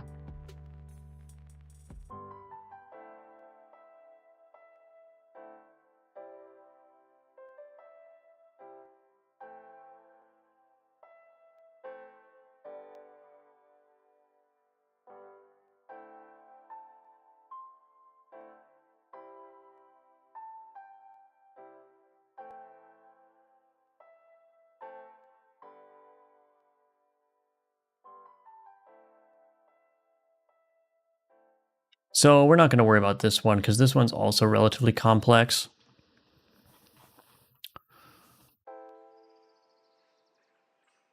Get rid of that though. I'm going to rename this to debug label because every time I look at this, I'm like, what even is that? So let's put the debug, we'll just make this debug label here. Okay. You're welcome. Is there any benefit of using C# versus GDScript? Personal preference? It's just personal preference. That's all. I like the structure that it gives me. All right, thanks for joining, Artem. Have a good night. How long have you been working with Godot? Since 2017. So, whatever that is, 9 years?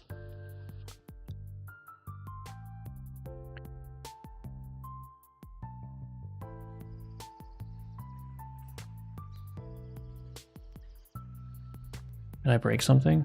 Oh, I changed the wrong thing. Oops. This is why we test.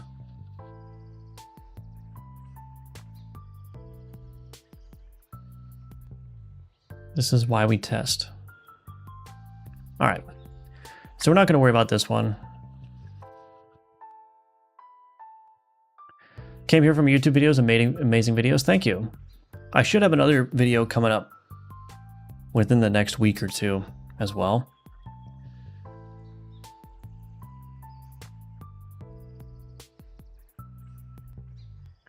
So hopefully you enjoy that one. Hopefully you enjoy that one. All right, so what other tooltips do we need to remove? Shop event tooltip, card tooltip, board effect tooltip, and shop event tooltip.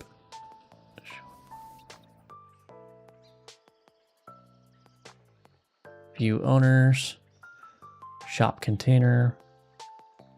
Okay, yeah, so let's get rid of the shop event tooltip. Get rid of that.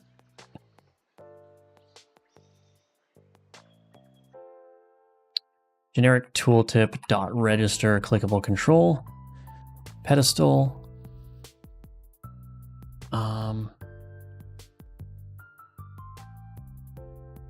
We'll just do this generic tooltip. Okay. Now we need to look at the shop event tooltip here. Let's see, show event. That's literally it. Okay.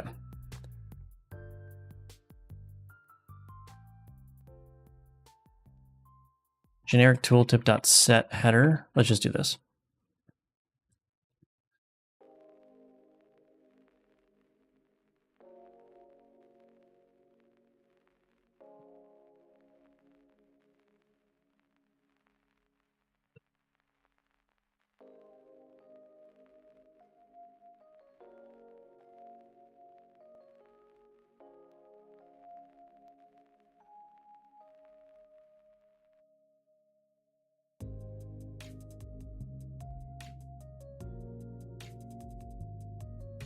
Okay, dot set body.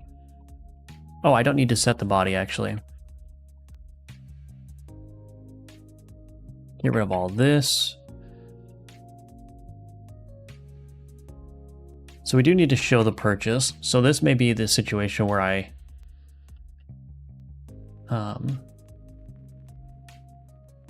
let's see, util scripts UI util. We'll create tooltip.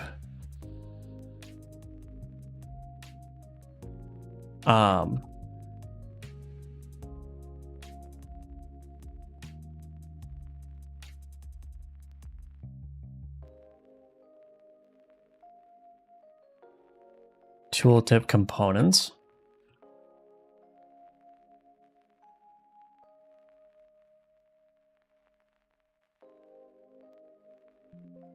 Actually, let's do this. Scripts UI. Create new folder.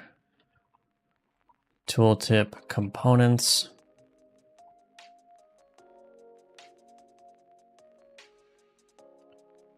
Oh, I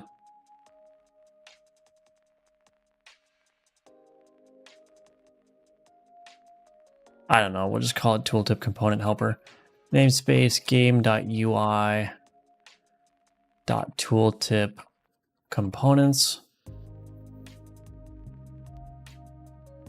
Artifact display. We grab this. Public static class tooltip component helper. Public, what am I doing? Public const string. Okay, public static node create component string EUID, return gd.load as packed scene, UID.instantiate. Okay, here tooltip component helper dot create component, tooltip component helper dot purchase tooltip component ID. Maybe this is overkill. Maybe I should have just put a method inside of the generic tooltip to add the purchase, but it is what it is, I suppose. I could see, like, I don't know if I'm going to add more components, so that kind of pattern might be better, but I don't know. I don't know. I'm just kind of fumbling my way through it. Any tips to not burn yourself out in development? I find that it's easier not to get burned out if your game has a lot of potential and if you see that it has a lot of potential. So one of my go-to pieces of advice is, now why is this not working? Are you serious? Why is that not? That's so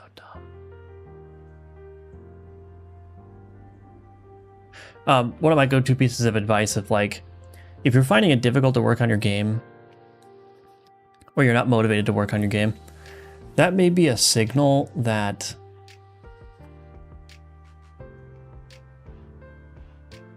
maybe there's something, like there's a critical flaw with your game. In other words, I would take that as a signal to evaluate like what it is about your game that's making it not fun to work on. And usually it's because maybe the game design is just not that good. Maybe the mechanics are not compelling, or you're not creating any sort of meaningful experience for the player. Or maybe the art is just bad and you need to work on the art. Or maybe there's no sound effects, so it's like you're not really seeing the game come to life, right? So if you're feeling like demotivated to work on your game, the question you might want to ask yourself is like, why is that the case? Like, what is it about my game that is not fun to work on? Maybe the code is just a mess, right? Something like that.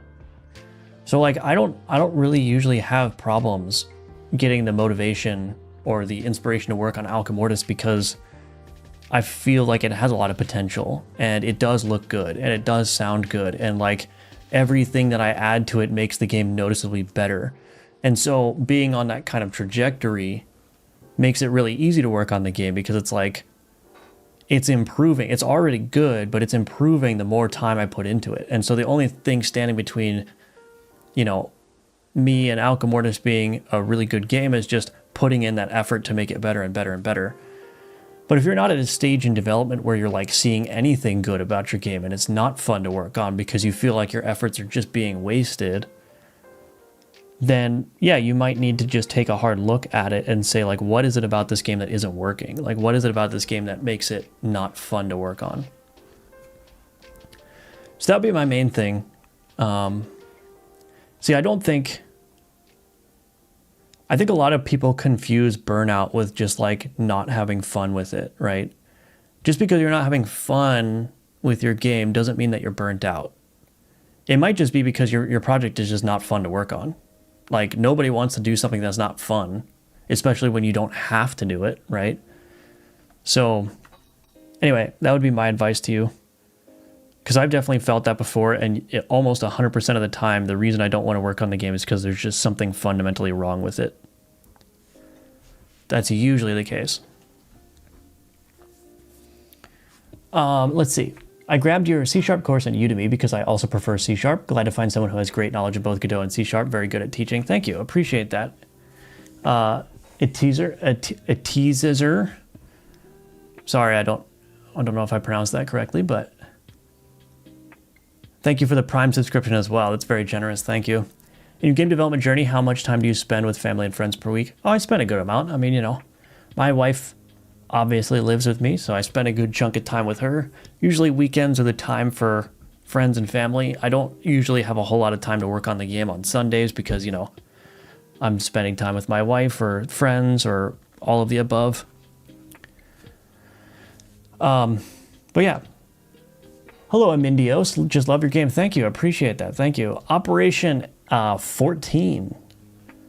Welcome. Thank you for the raid. I appreciate that. Welcome, everybody. The refactoring bugs are chasing us. We're fleeing Fire Valley's tooltips for safety. Thank you. Thank you for the raid. Welcome, everybody. To all the new people here, I'm working on my game Alka Mortis. It's a dark fantasy roguelite auto battler where you can create your own builds and synergies using this alchemy system right here.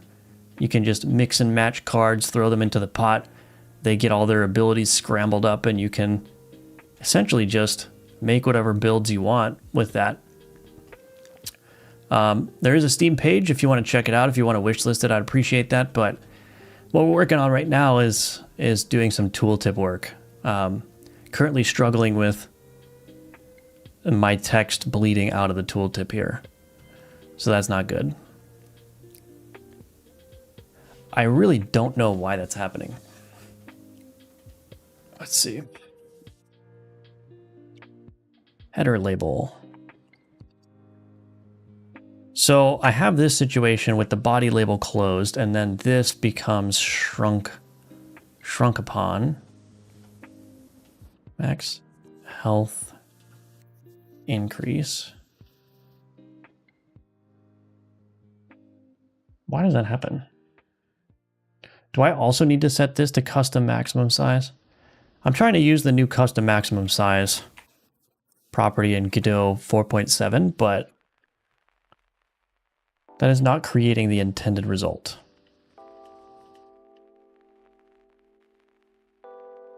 I want this to grow to the maximum size.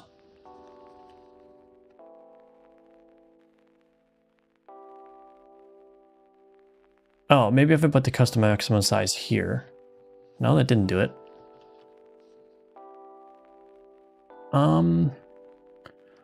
Well, I don't know what's happening. Why are you doing this? I'm tempted to just ditch the custom maximum size here and just like, I don't know. I don't want to use a minimum size either though, because then the tooltip may be much larger than it needs to be.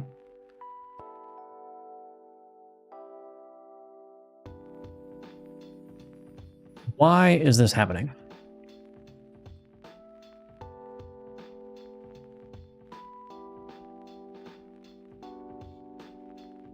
I'm curious, what happens if I...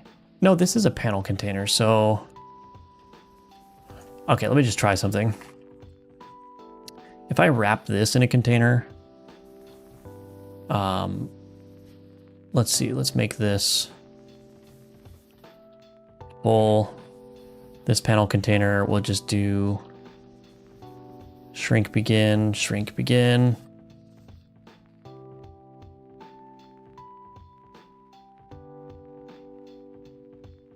See, that's the weird thing. Now it seems to be working. This custom minimum or maximum size seems to be being respected now. So that will wrap after 164 pixels, but only if there is a container containing the panel container.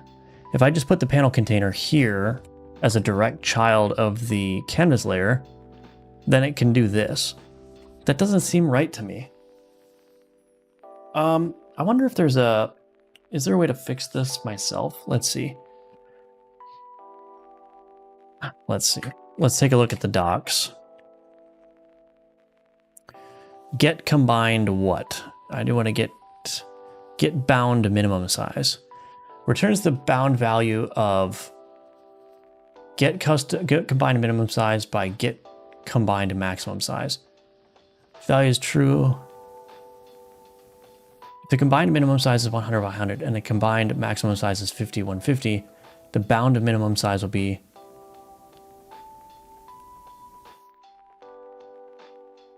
No, that's not right. Get combined maximum size. Turns the combined maximum size.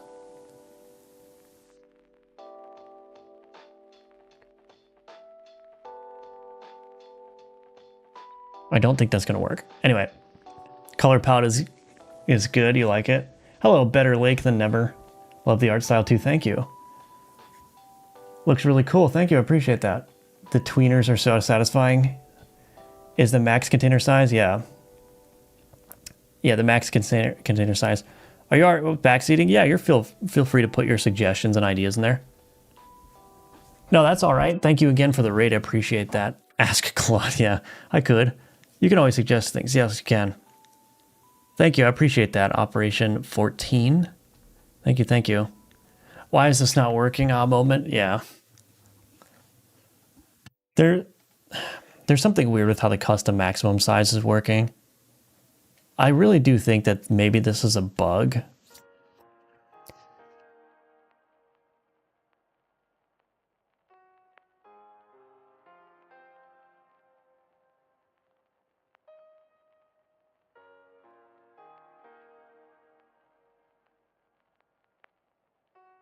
Yeah, I just don't understand how this is working at all.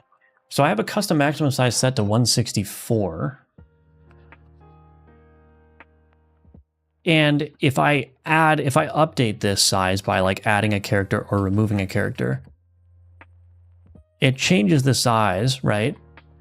But if I change the size here, it cuts off, like it shrinks this bounding box for some reason. That shouldn't happen, right? Like it should still detect that.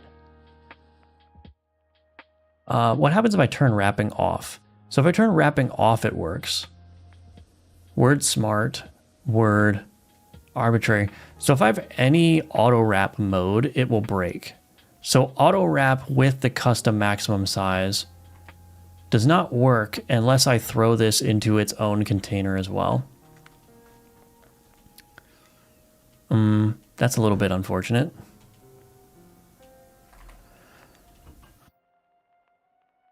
Oops. Yeah, that's unfortunate. Okay, so what am I going to do about this?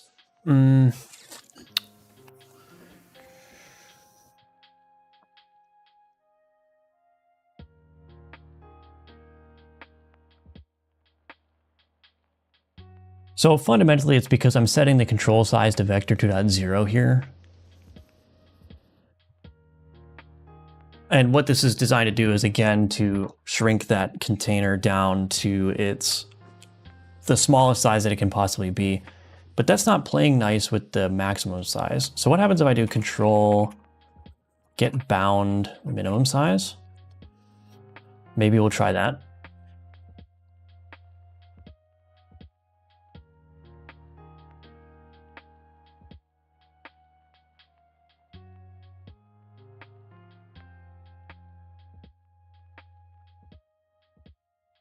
Doesn't have the same problem vertically. I think it might, but okay, that didn't work. So that didn't work.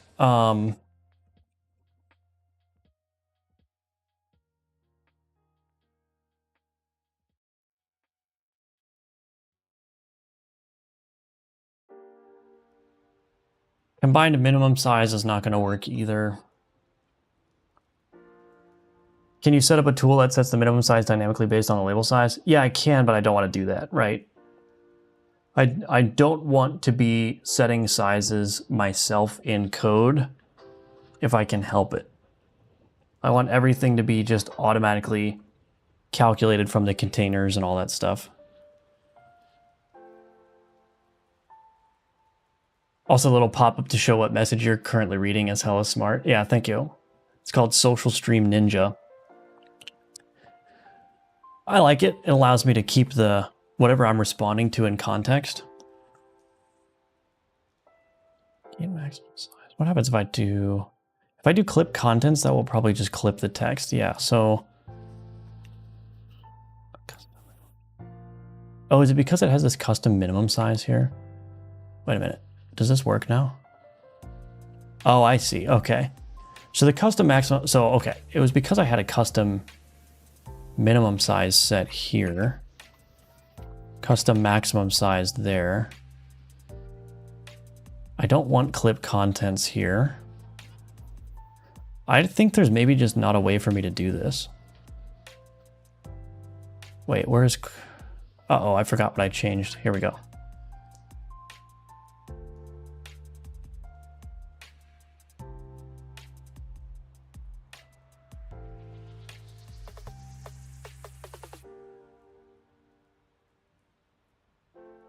I don't understand that at all.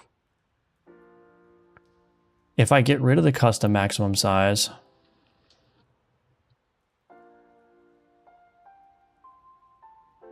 here, see how it wraps now? So if I have a custom maximum size set, it will no longer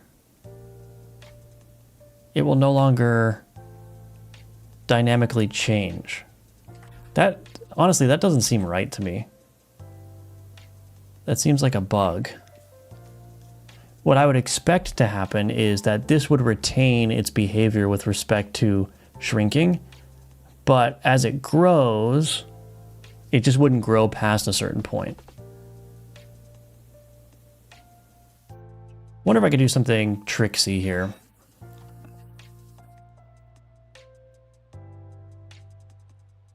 So let's put this back, this custom minimum size back to 128. Can I do something tricksy? Can I put this inside of a margin container? Just a random container, and then can I set the custom maximum size here to 164? No. It's the same exact problem. Okay.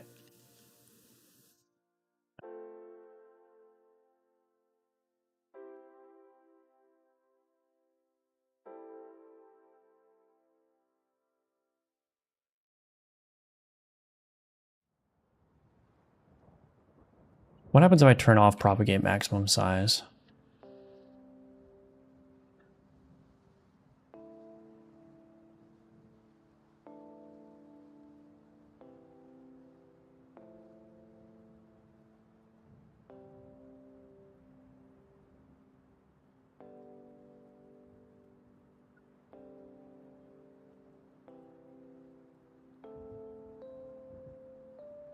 I am a little bit baffled by that. So there's either something that I'm missing about how custom maximum size works, or this is a bug.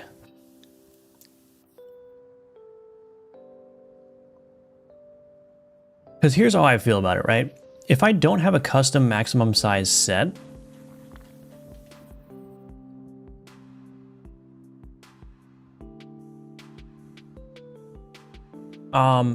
let me think about this. If I don't have a custom maximum size set, it should basically just grow to whatever this size is, which it does, right? Actually, I wonder if I change the size flags here. Is that going to make a difference?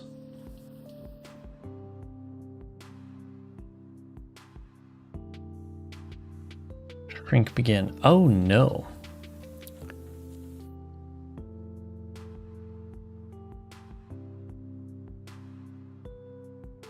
No. See, that's so weird. I don't get that. Custom maximum size should mean, I guess it's just a maximum, but I don't know why.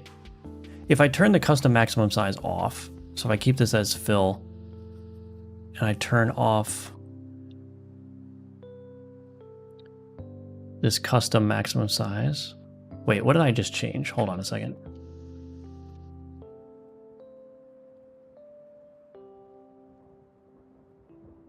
Getting lost in these menus. Here we go. Fill. Oops. Now I really broke something.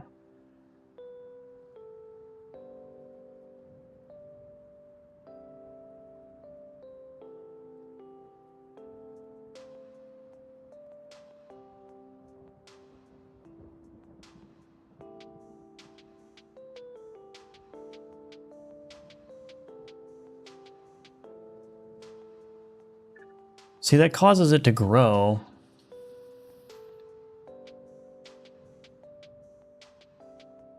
Yeah, I don't really know what's going on here. There's something weird going on. Okay, well. I am going to have to think about this.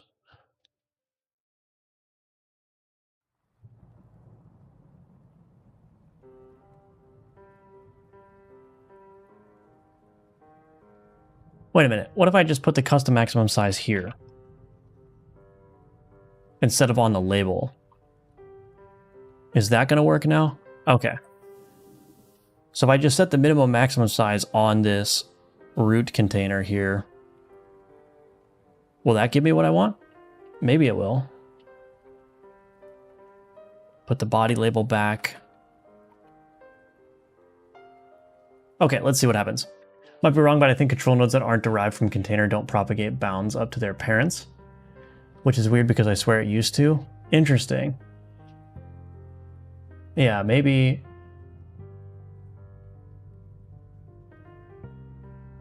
No, I think that anything that's a child of a container has to, like, the container has to know the child sizes. Otherwise, the container wouldn't know how to lay everything out.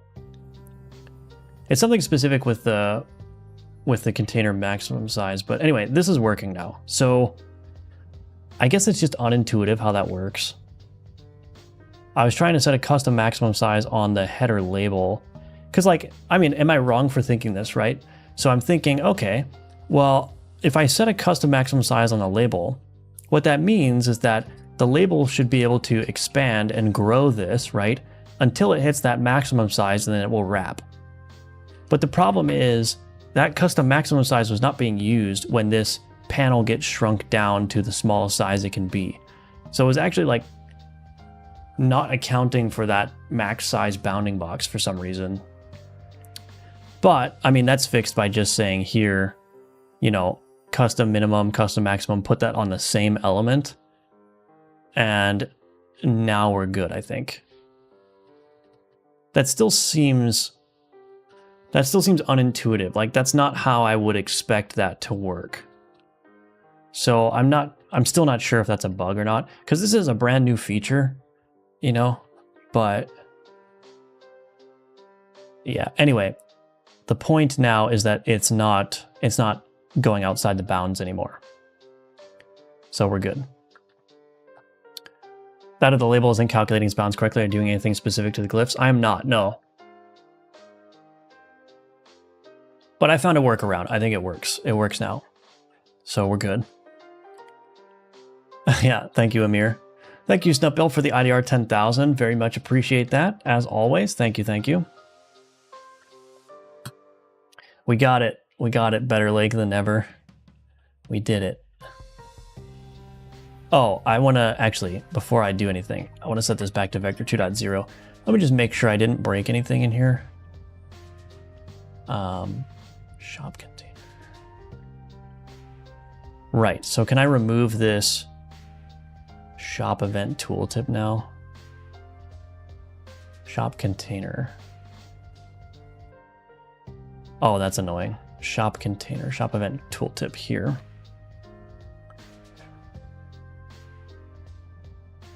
Delete those. Okay.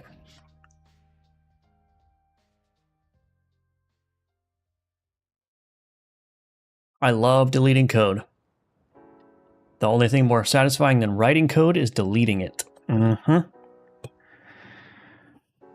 Okay, I think we're okay. We see the purchase icon at the bottom. We don't see a purchase icon here.